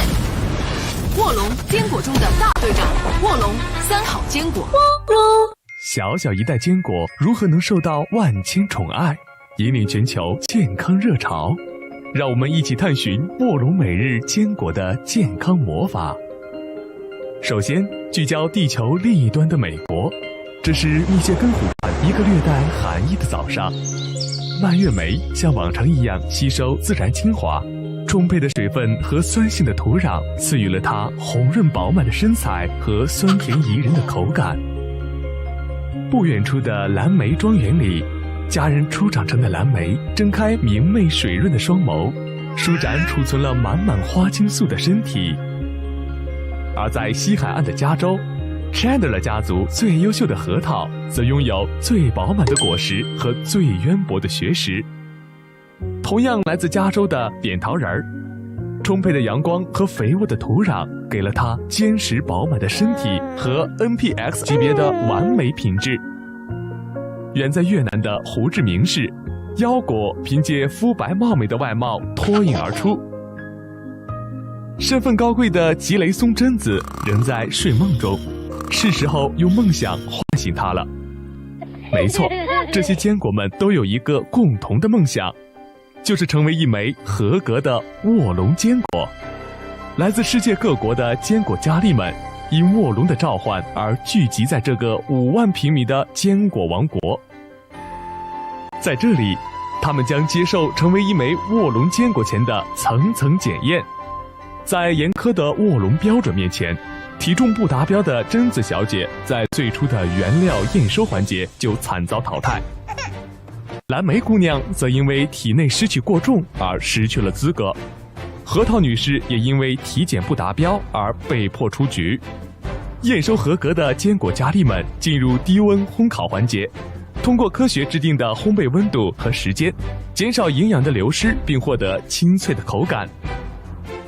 拒绝油炸，拒绝糖渍，纯素颜的新鲜坚果经得起味觉考验。没有防腐剂和香精的打扰，则保留了坚果们的原汁原味。晒过阳光浴的坚果佳丽们，还要在筛选机中经历10级大风一般的风送筛选，8级地震一般的震荡筛选。终于，通过层层考验的坚果佳丽们，根据科学配比，每6人组成一个小分队，创新推出每日坚果这一全新组合。梦想成真的坚果佳丽们在全球刮起一阵卧龙健康风潮，粉丝遍布全世界，更多创新吃法，更多健康加分。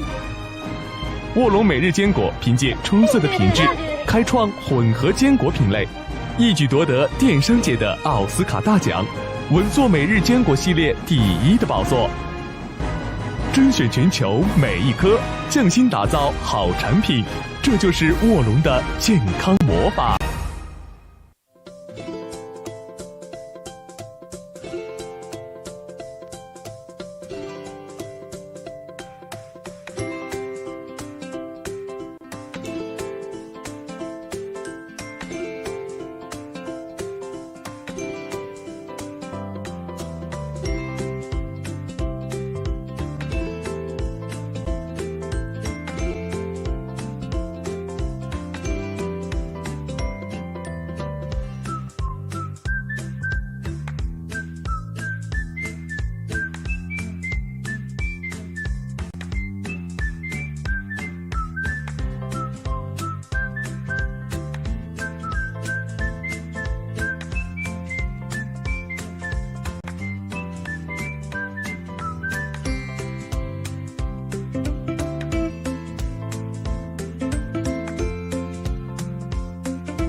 Thank you to everyone for tuning in to this session. And again, thank you to Hualong for sponsoring this conference. Keep in mind, you can rewatch this session and all of the conference's sessions in Netflix. Now, starting shortly, we have the Pistachio Working Group on stage 1 and the Peanuts Working Group on stage 2. I look forward to seeing you all there.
everyone, and welcome to the Peanut Working Group.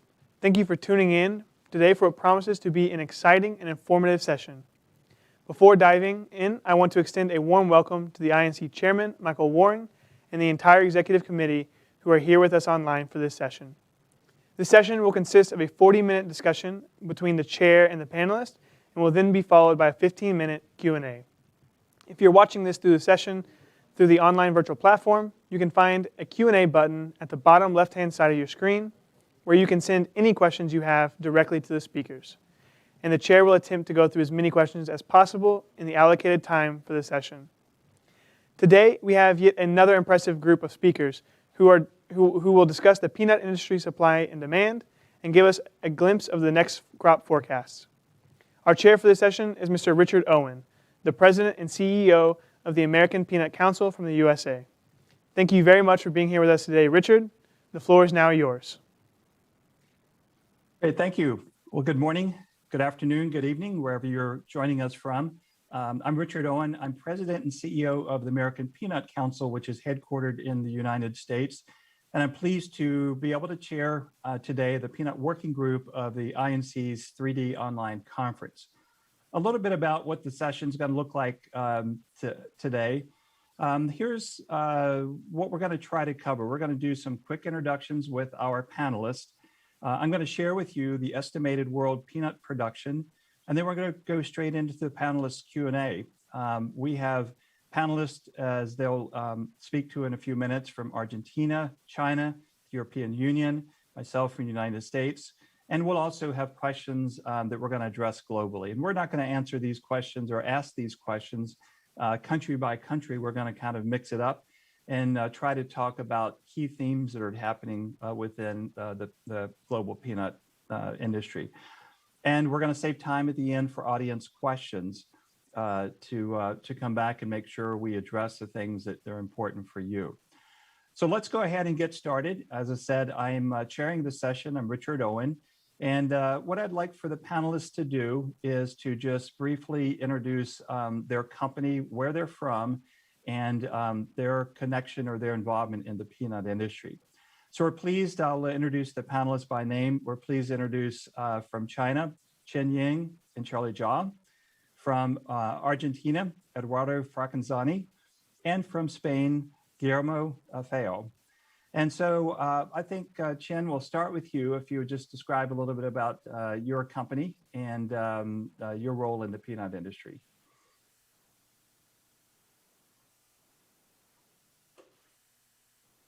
Chen, I think you're on mute.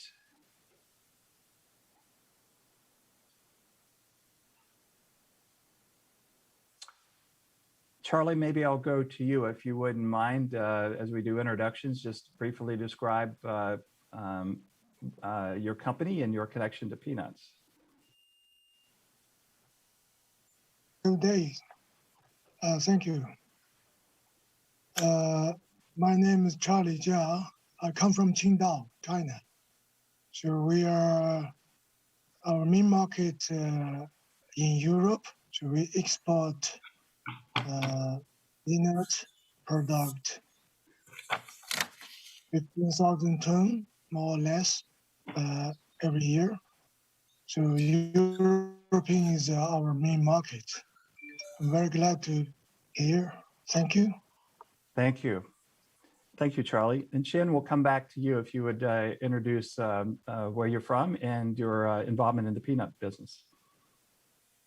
Yes. My name is Chen Ying. I'm from the China Chamber of Commerce. Yes. Great. Okay, thank you. Eduardo from Argentina, a little bit about who you represent. Yes, thank you, Richard. My name is Eduardo Fraccanzani. I'm the Executive Director of the Argentina Peanut Chamber, which I joined about 4.5 years ago. That's when I started in the peanut sector.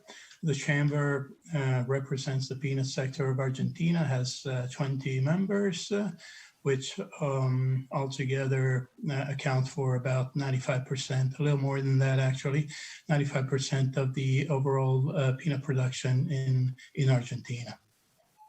Great, thank you, Eduardo. And Guillermo, a little bit about your background. Thank you. Well, good day to everyone. My name is Guillermo Feo. I'm born in Valencia, Spain. I'm working at Importaco for the last 20 years, always on the purchase department. And recently I promoted to the peanut specialized director as a new chair in the company, in charge of all the peanut procurement globally to try to match all the needs of our different markets. Thanks. Great, thank you. I appreciate your background. I think it's always important for people to understand kind of the perspectives that you come from, and that's why I always like to do introductions like that.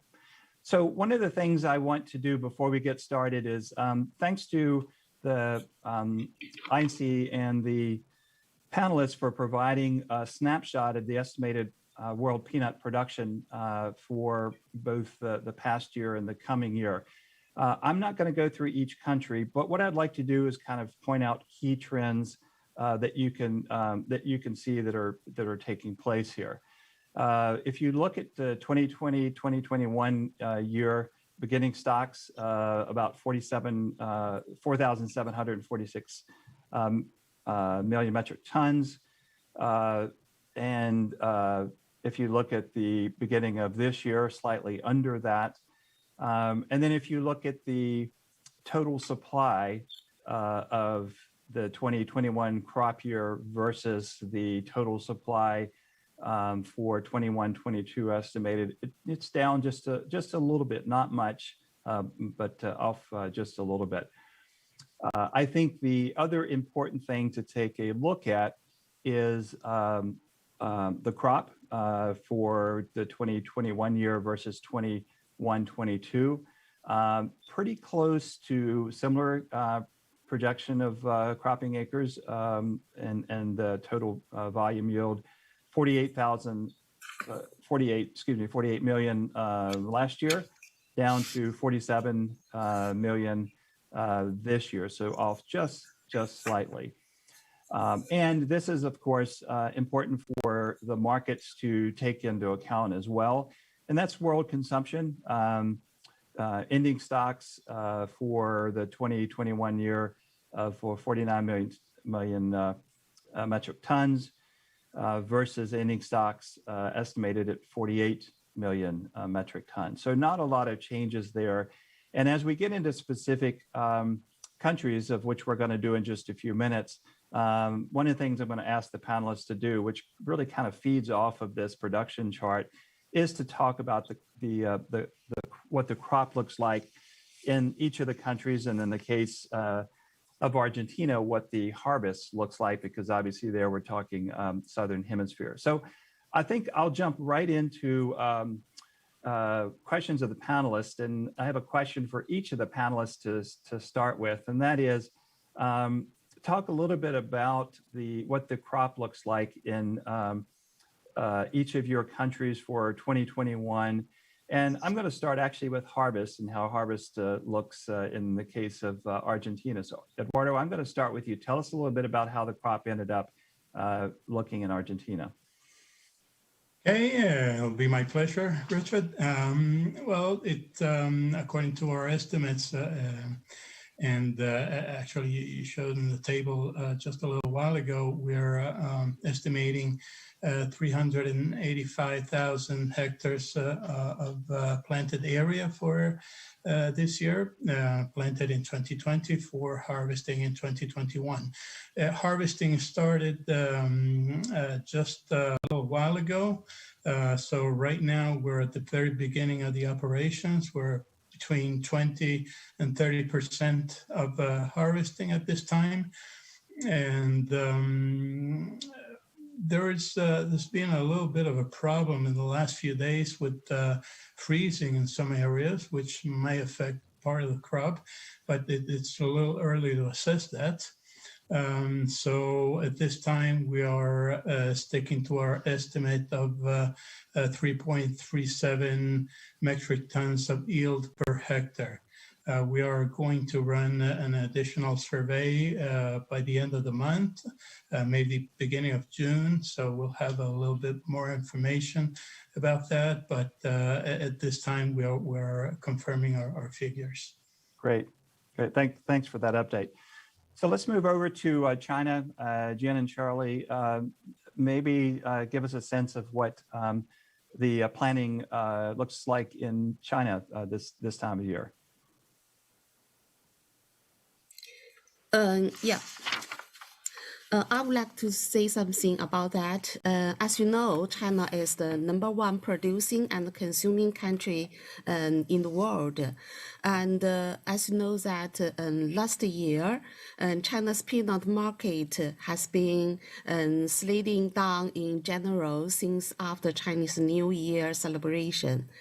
Both the crushing industry and the manufacture sector has mostly taken safe coverage prior to Chinese New Year, and the farm producer markets have been by just a hand to the month.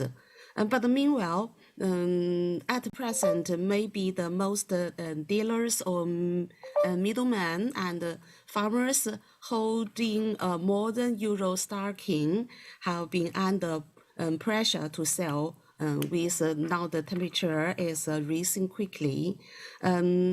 Record high levels of the import during the last quarter of 2020 and the first few months of the 2021 have the depressing peanut market in China. And that is what is the situation about the last year and the crops. About the new year, we've estimated that this year the peanut planting vary a lot in China, because this year is the price is not quite good. So the farmers is not very willing to plant peanut. And also, as you know, that China now is a lake of corn, because the corn is very high this year. Chinese government stimulate the farmers to plant more corn as now to the peanut. So I think that this year the peanut planting area is not good as last year. We focus that more or less 5 to 10% of the last year. So we think that this year the crop is not as much as last year. Is also will reduced at least 5%. Okay, thank you. So a little bit less crop being planted in China. Charlie, anything you'd like to add for the China scenario?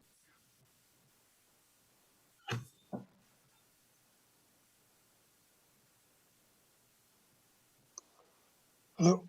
Yes, I agree, Madam Chen.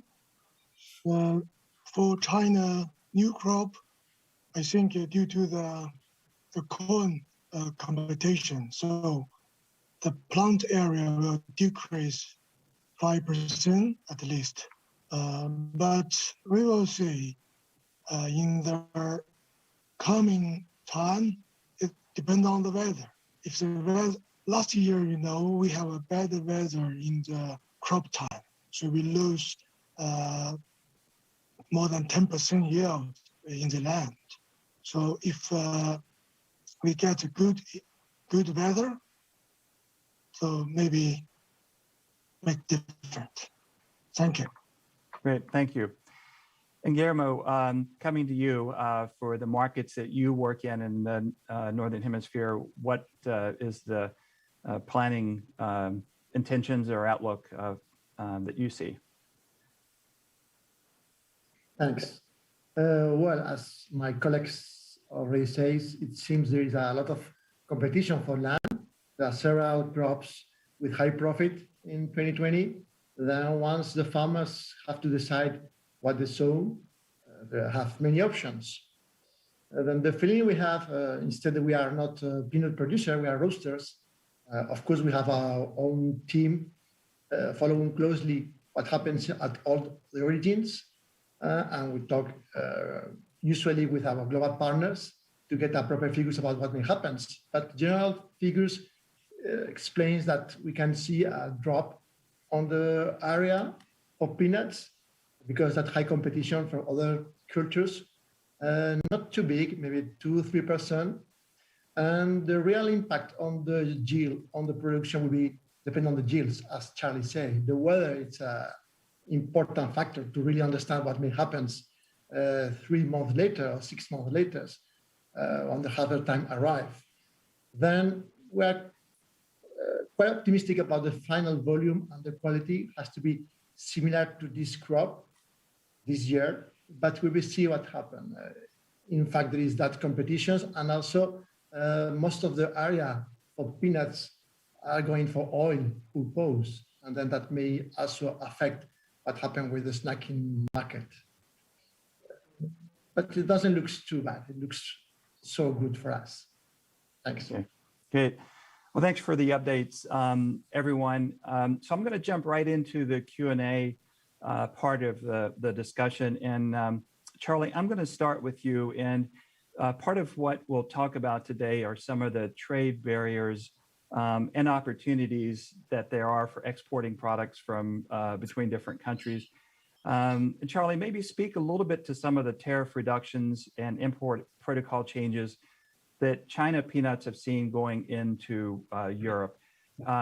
In your opinion, does this reflect Europe becoming an increased export focus for Chinese peanuts and the Chinese industry?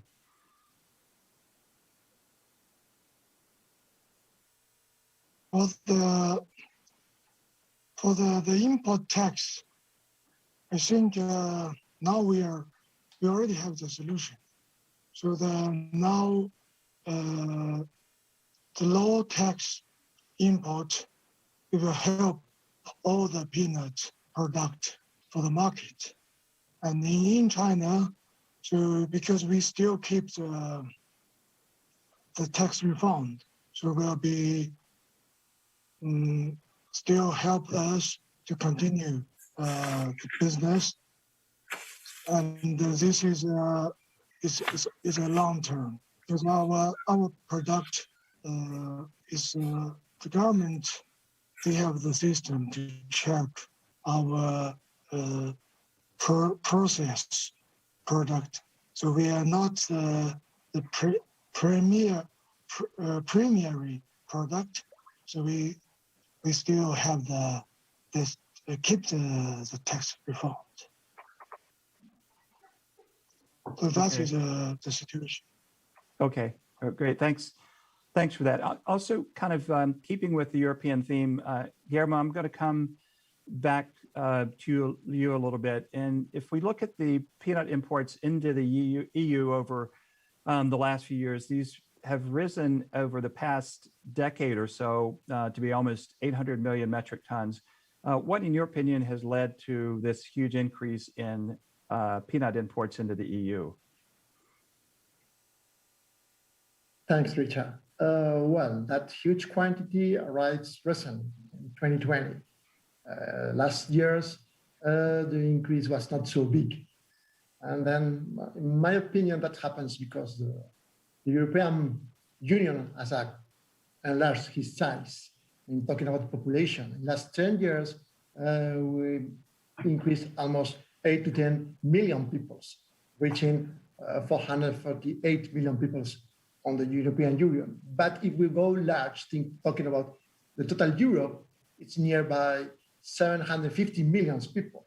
It's a huge market to fulfill peanuts.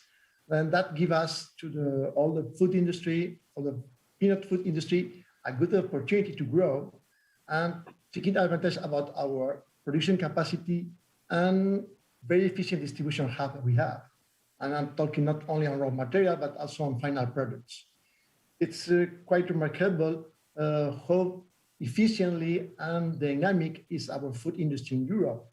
We are able to bring to the market peanut products in a very efficient way, in a very competitive way and price, and that promote a big success on the peanut consumption, raising the peanut consumption every year. That's, I think, is the key point about what happened in Europe.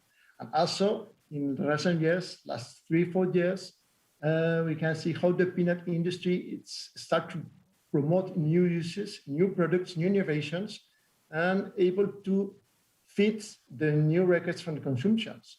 That gives us also a good position to increase and enlarge our consumption, our peanut consumption. Yeah, so it sounds like two factors there. One of them you mentioned is the increase in population, and the second one is increased consumption per person, driven partially by bringing new products to the market, overall awareness of peanuts. And I think we see that in other countries as well. Just sticking with you for another question, Guillermo, and this was mentioned by yourself and some others, and that is the competition for peanut acres versus other commodities. In the case of Europe, it could be peanuts versus soybeans. What, in your opinion, can peanuts do to be more competitive versus those other crops? Thanks again. Well, you know, the peanut is a yearly crop. That means every year farmers have to decide what they sow. And normally they can choose between different crops. And the main factor to that decision is the expectation of the near profit. They are going to sow what they expect to get more earnings in the whole year.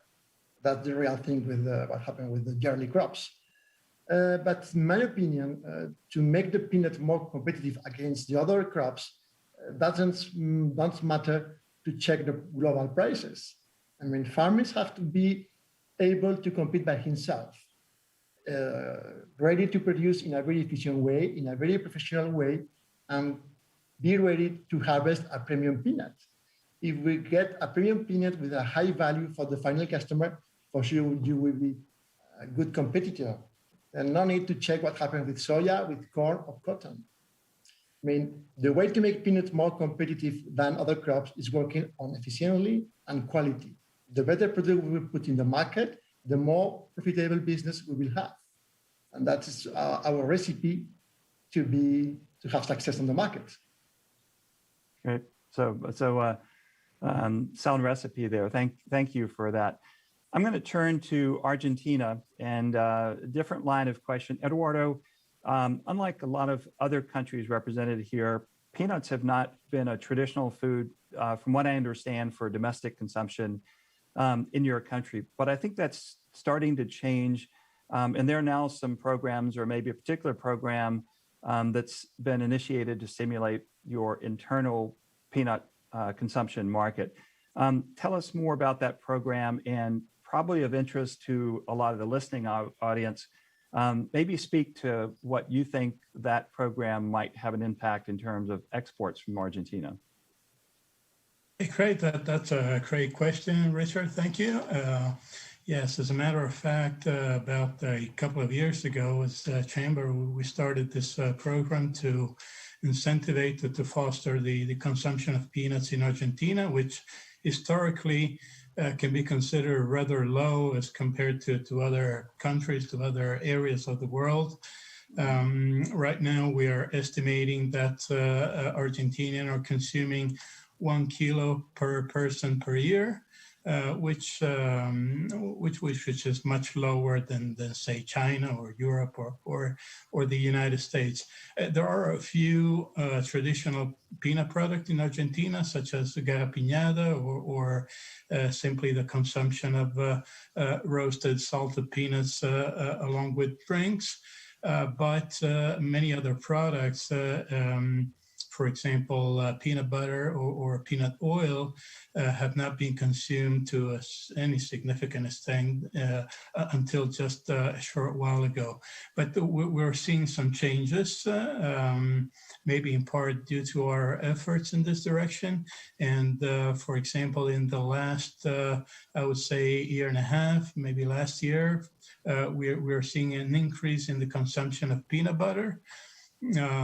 Just a few years ago, it was very difficult to see peanut butter in supermarkets in Argentina. And now, in many cases, you can see 2, 3, 4, even more brands occupying parts of the shelf space in the supermarkets. So there's a significant change there. I think, at least in part, is due to our efforts. So we are trying the best we can to inform Argentinian consumers of the benefits of consuming peanuts. We had, for example, a very interesting online event last year in October. We had 6 nutrition specialists from around the world. We had actually Dr. Samara Sterling from the Peanuts Institute with a very interesting presentation. We had Professor Alison Coates from Australia. She's the president of the Australian Nutrition Society, and she conducted some very interesting research on the benefits of peanuts for cognitive functions and other areas of human health. So we're trying to inform as much as possible nutrition professionals as well as the public about this benefit.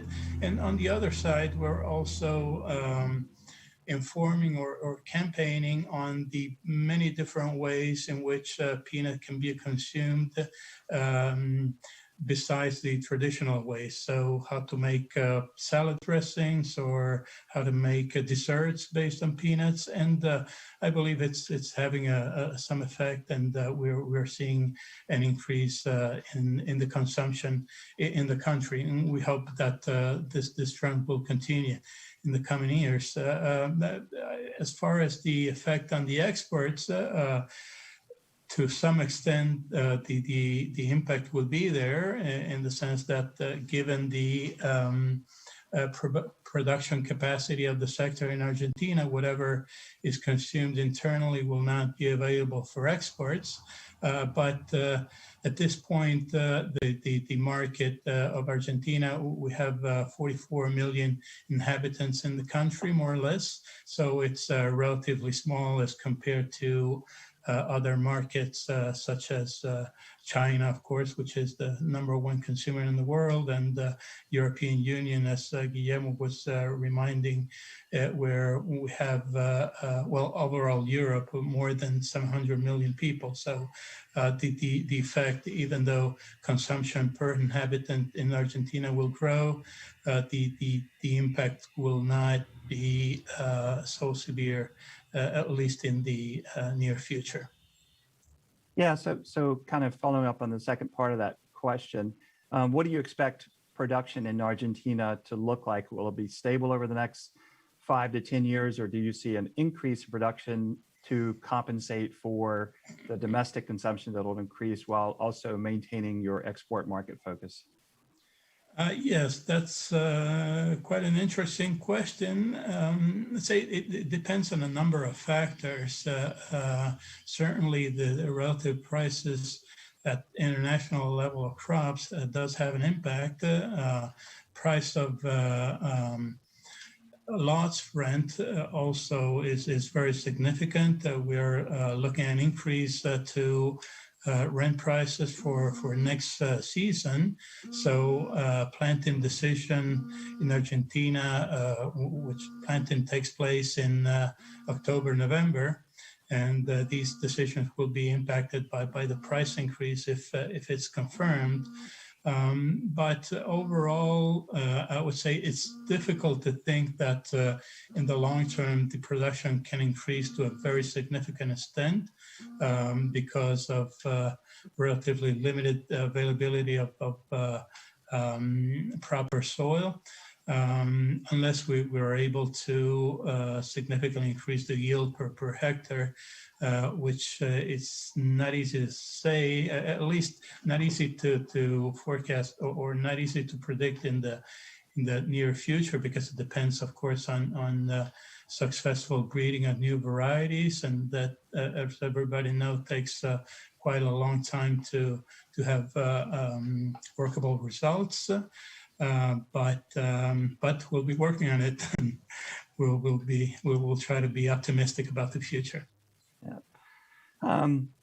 Chen, I'm going to switch to China a little bit. We're going to stick with the domestic market part of the conversation we're having. We obviously seem to know more about the exports of China to different markets. Maybe talk a little bit for the group about the most popular use of peanuts in China. Is it mainly for cooking oil? Is it snacks? Is it confectionery? What's traditionally been used? And I think the more important part of the question is, what do you see that looking like over the next 5 to 10 years? Is there a shift in how peanuts or related peanut products will be consumed in China? Yeah, okay. China is not like other European country and Americans. They consume the peanut, just snackies and the peanut butter. In China, it's mainly peanut is used for the crushing for peanut oil.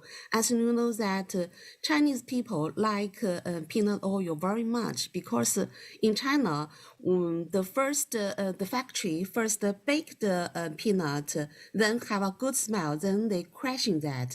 So the peanut oil have a very good smell, especially for the cotton dishes. You know the cotton dishes is very famous Chinese dishes. They must use the peanut oil. It's not the rapeseed oil or soybean oil. No, they only use the peanut oil. That is why the peanut oil is so popular in China. So about 70% of the peanut in China is used for crushing. And about then for 20% of the peanut for snackies, and about 2 or 3 for seeds for the next crop, and 2 or 3% for export. Then about 5 for freshing eat. Do you know that in China? And when it's not dry, it's freshing. People put it in the oil water, then put some salt it. So it's then they get to eat it. It's very delicious. And we focus for the next 5 to 10 years. I don't think will change. So that is the Chinese traditionally, and I think that China will use just like this. Okay. And what about high oleic peanuts? What percentage of peanuts that are consumed in China are high oleic, and what's the trend? Is that increasing or is it fairly stable?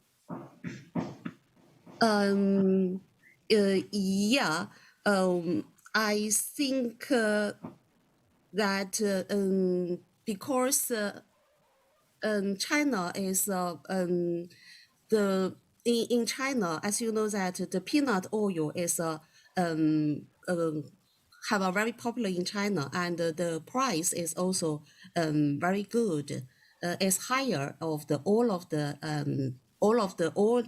other oils. Is higher than the rapeseed oil, sunflower seeds. Even in China, is popular than the olive oil. Okay, great. Well, that's interesting. I learned some new things about how consumption is taking place. Charlie, go ahead if you want to add to that. Yeah, the high oleic peanuts you're talking about, I think it will be today. We normally said is about 5% our peanut is high oleic. Okay. So and all those high oleic peanuts, they're going directly mainly go to the candy industry, chocolate. Yes. And also some part of them go to the biscuit company. And I think today more and more people know the high oleic peanut is much more healthy than others. So we need more marketing. So and this material will also go to the roast business. For example, roast peanut in shell, fried peanut. I think in the future, in the next 5, 10 years, this part will be growing very fast. Thank you. Okay, thank you for that addition. Chin, back to you with just a quick question. We'd heard that the consumer use of peanut oil in China had risen during the pandemic. was that enough to offset the drop in consumption at restaurants and catering and other out-of-home meal production? And you spoke to the use of peanut oil being a tradition, the smell and the taste and what the Chinese consumer is used to. But was there, how much of a shift was there in oil consumption for home use of peanuts? Yes, just what your sad situation is happened last year at the beginning of the year, and because as you know that Chinese COVID-19 is occur since February, and during that time the people is not go to work, they reduce and they stay home for cooking. As you know that Chinese people, they stay home for cooking. They would like to use the peanut oil. Peanut oil in China is a high price and a good quality and good smell oil. So they use the good vegetable oil for cooking, but as usually as before, they working, maybe they consume the more the restaurant food in restaurant, maybe used just palm oil or rapeseed oil, just like that. And so I think in the half of the last year, China consumed more peanut oil because people stay home when they're cooking for themselves. They will use the good quality oil. But as you know that China controlled COVID-19 very quickly. So of the last of the year at second half of the year, and the Chinese people go back to work, so they will consume like that, and so the peanut, the snack is as just like the normal. I think that the price of the last year of the peanut is good, and so it's a very no too much peanut in storage, but it's a different change of the this year at the end of the last new crop. It's a big crop, and so at the beginning of this year, and also that there is a soybean price in the international market is increased very quickly and very high. So the price of the peanut oil in China is much higher than the peanut in soybean oil. So the price is higher of the peanut oil, reduced his sales quantities. So the for the pressing factory, and they collect or buy the materials small, as not much as the previous year 2020. So this year has a storage is a little higher than last year. Okay, great. Well, that really helps provide some context there. I want to stay with the pandemic theme, and Guillermo, coming back to you, maybe talk a little bit about what happened with peanut snack and candy and peanut butter consumption in Spain during the pandemic. Did you see, like with a lot of parts of the world, did you see an increase in consumption that occurred at home versus what people would normally have consumed in restaurants and out of the home dining experiences? Thanks, Richard. Well, before the pandemic, the peanut market in Spain follows the usual trend for a mature market. I mean, quite stable evolution, not big increase or no increase at all. Only 1 or 2% the good years. And that happens when the factories and food industry can introduce some new products in addition to the traditional ones. Keeping in mind that the traditional ones, the salty snacks in Spain, the big consumption comes from the food service market, not from the retail market. Once the pandemic arrived, the food service, I mean, restaurants, hotels, everything depending on the tourism has fall out. It's dropped because the lockdown, because no tourism, that suppose a big decrease, almost 40% of the food market. That's a huge quantity. In the other hand, retailers and convention stores and deliveries face a new opportunity. In that areas, we can see and we saw a different consumption component during the year, different stages during the year. At the beginning, we saw how the people, because they stay at home, they cannot go outside, they look for some indulgent products, how to have fun at home, how to enjoy being at home, something really strange for Spanish people, for Mediterranean people. We enjoy to be outside. And at that time, people start to buy in a crazy way, in a huge quantity of indulgent products, just to get fun and to compensate the very bad time the COVID provided to us. Later on, we saw that, well, new customers start to use peanuts because their habits, hot foods, the food habits, and the normal life has changed completely. And then they start to use peanuts as a normal product, or trying to use it in a different way as that's before, but for cooking or for topping with salads. Even people who used to never use peanuts, they saw that they find the peanut has a very high protein percentage, and then they start to use like a supplement, an energy supplements. And that means that kind of business grow very fast. Almost at the end of the year, we saw a 40% on the retail sales. It's a huge quantity, but not enough to compensate the drop on the food service.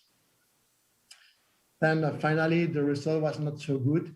And I think it's quite similar to other countries. We can see a big jump from some specific products, but a big drop on the other ones.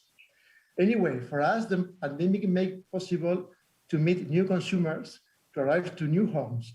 And now it's our responsibility to keep them as a consumer for the long term. Then for us, like roasters, we have a good opportunity to keep that new customers enjoying with our peanuts. And this is what we are going to try in this year. Yeah, and I think you make a very good point, which is there were a lot of new consumers that were introduced to some new products as a result of the pandemic and the shifting in how peanuts are consumed. And I think a challenge for the industry, certainly not just in Europe, but worldwide, is to try to capture those new consumers that tried peanuts in a different way, as well as continuing to gain back the lost market share in restaurants and catering and other things that occurred outside of the home. So if you grow both of those categories, that's a great opportunity, I think, for peanuts. Guillermo, I want to stay with you. You mentioned something about retailers, and I know that in Europe, sustainability is a very important topic. It is for much of the world, but I think a lot of the trends related to sustainability actually originate from Europe, and there's a number of pieces of legislation that either currently direct or have the potential to direct even more so in the future activities around sustainability. Maybe talk a little bit about your perspective on the importance of sustainability to retailers and consumers, and will this become increasingly important for buying decisions, either by manufacturing or all the way to consumers? What's the general take on how retailers and consumers are perceiving sustainability, and maybe particularly how it relates to the peanut sector? Sustainability is a very good point, and it involves a lot of discussions and a lot of not agreement in the market. But I think for us, sustainability is a must, and not only for agri-food industry, but for the entire global activities. There is no room to still working as last century. The planet needs a worldwide commitment about the sustainability. We cannot still working as before. That's no sense. But there is a problem. When we talk directly about sustainability and we ask to someone if they approve the sustainability, of course, everyone agree. No one is against sustainability. Then it seems that everyone has a clear desire to support the sustainability, but has to be an effective budget decision. This is what has to be, or should be. But what happened? Nowadays, there is not the real things. We can see a gap between the consumer wise and the daily attitude. Then what happened? There is a big difference about what they think and what they do. And according to our research, that happens because there is a distrust and a lack of information that encouraged by the too expensive price of the product coming from the sustainability. Then we have to fix that problem. And it's all the food industry, I mean, the peanut suppliers, the roasters, and the packers, and the retailers have to work together to change the customer insight. We have to make a different approach to the sustainability based on a transparency about what we are going to do, what we are going to do, and why, and what are the effects we pursue. We have to explain clearly what we are going to do on sustainability and what will be the profits to the whole globality, for the whole world. I think, in my opinion, the key point is to build a sustainable peanut value chain as efficient as the conventional one. And of course, the price is still one of the most important buying decisions.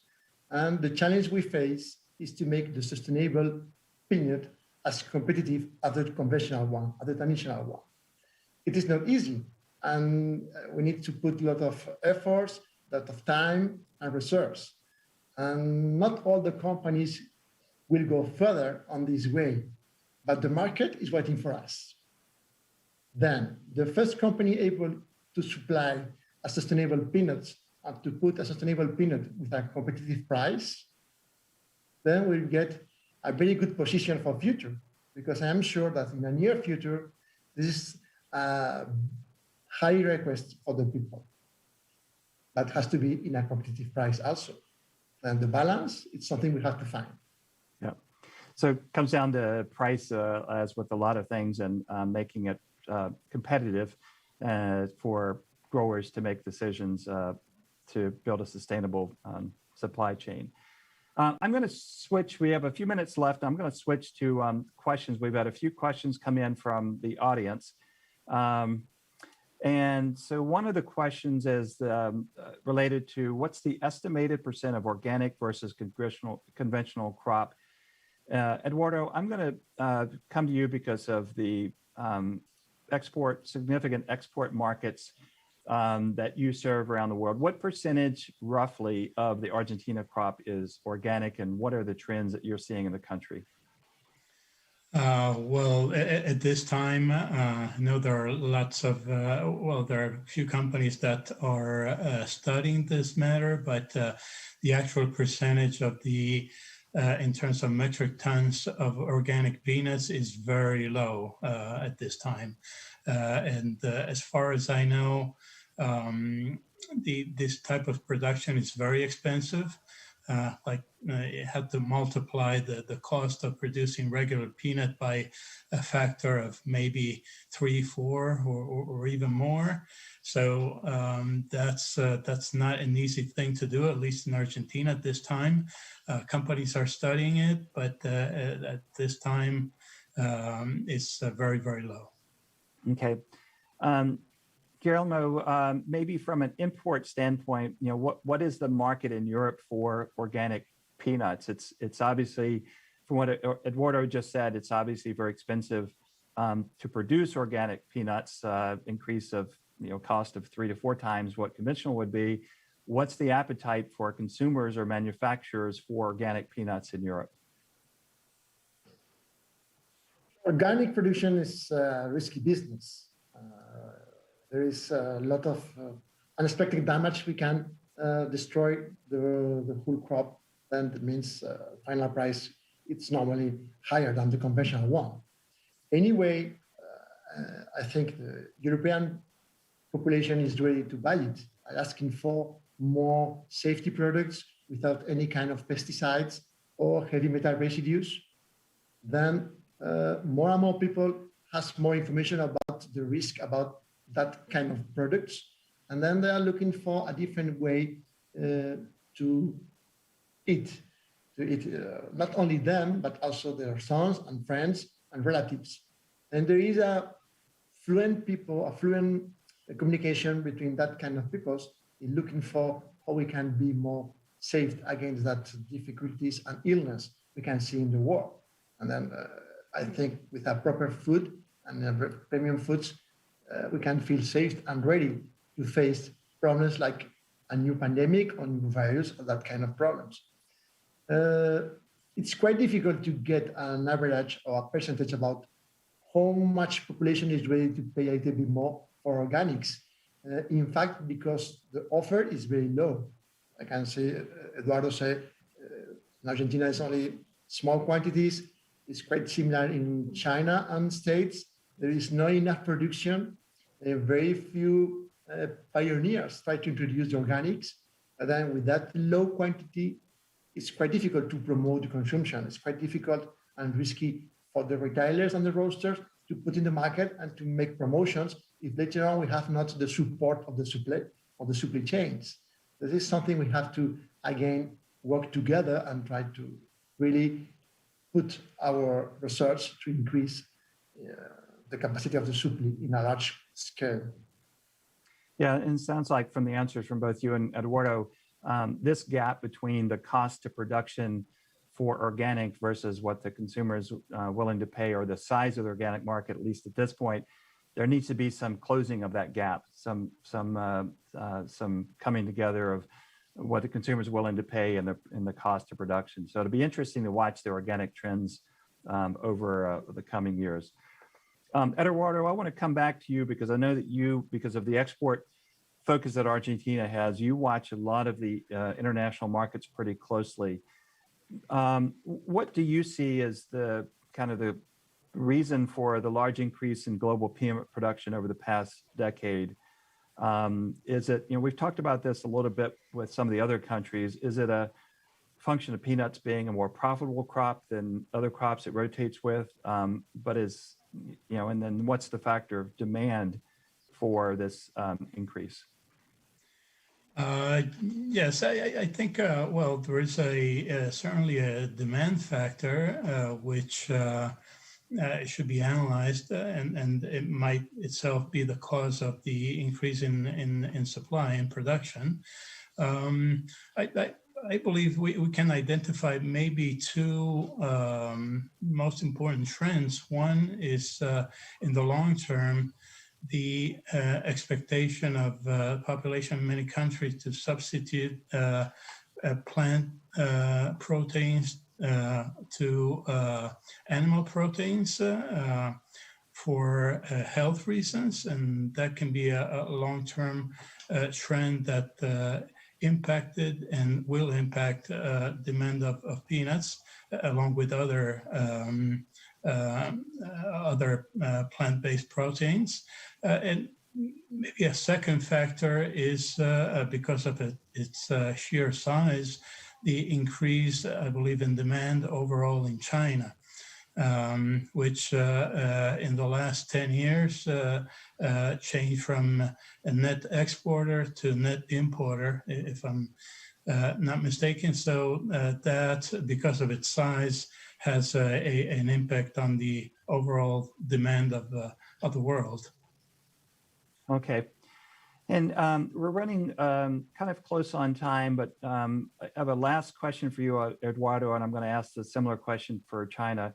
Do you see any changes in your export target markets, countries you plan to target for exporting to over the next 5 to 10 years? Yes, as far as Argentina is concerned, our focus has been for a really long time the European Union, and with the idea of our members is to maintain that focus, and we always obviously keep track of the changing regulations in Europe, which are significant, especially now with the farm to fork strategy that will include a number of news in regulation. So that will certainly, that focus will be maintained. At the same time, companies are always looking around. There are markets that are developing at a very fast pace and are very big. For example, Indonesia, which is a very big consumer of peanuts, and where historically Argentina did not really have any significant market share, but certainly many of our companies would like to play a role in that market. Of course, then China, as we were saying, became a net importer in the last few years, and maybe consumption will go up even more as available income grows at a really amazing speed in the country. Even markets in other continents, such as Africa, we have significant sales of many companies in Algeria, for example, and we keep on our focus on that, or South Africa also, and other countries within the Middle East. So really the idea of our companies is to keep monitoring the markets and detect opportunity where they are in all continents, and try to play a role. Great. And Charlie or Qian, same question for you in terms of target export markets for China. Do you see any changes in where your products will be focused over the next 5 to 10 years?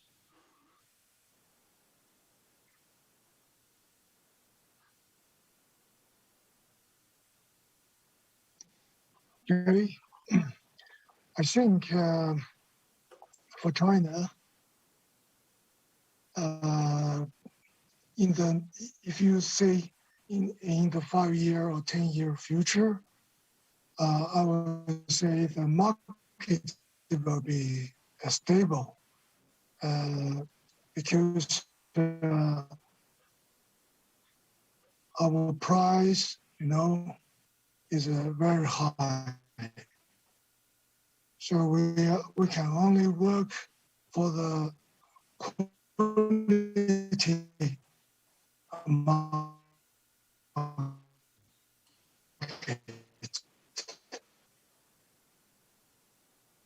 So yeah, okay.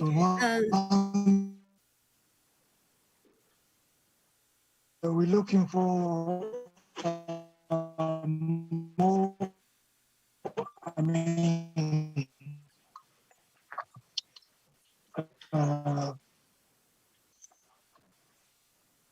Charlie, you're cutting out. I think maybe personality demand. Okay, Charlie, you were cutting out there. I think Qian wants to add some comments to that, if you would, Qian. Yeah, I would like to say something about these questions. As you know that China is a large peanut producing country in the world. China is a very good variety of the peanut. Some of the variety is very popular, not only in European country, but also in Japan, like that. They only need this variety and not others. So I think that China is a stable export to the outside world. But as you know that actually China will consume more peanut.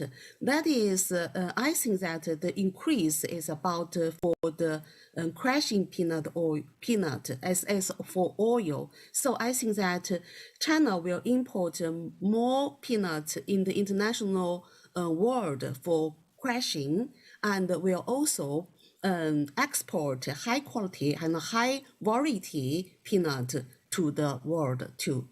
Great, thank you. Well, looks like we're out of time. The time went very quickly. I want to thank all 4 of you for your honesty and for your preparation for today's call, and like to thank the audience for their participation as well with questions. We couldn't get to all the questions, but we thank you for everyone participating. With that, I want to again thank you, and this concludes the Peanut Working Group session. Thank you, thank you. To close out the session, I would once again like to thank our chair, Richard, and all of the fantastic panelists who led this informative and interesting working group. Moreover, thank you to everyone in our audience who joined us online today. Keep in mind that this session will be published in Netflix, just like all of the conference's sessions, so feel free to go check it out on demand. Now, I'd like to invite you all to join us on stage 1, where shortly we will announce the winner of the INC Innovation Award and have the official closing of this year's INC 3D online conference. I hope to see you there. Thank you for tuning in.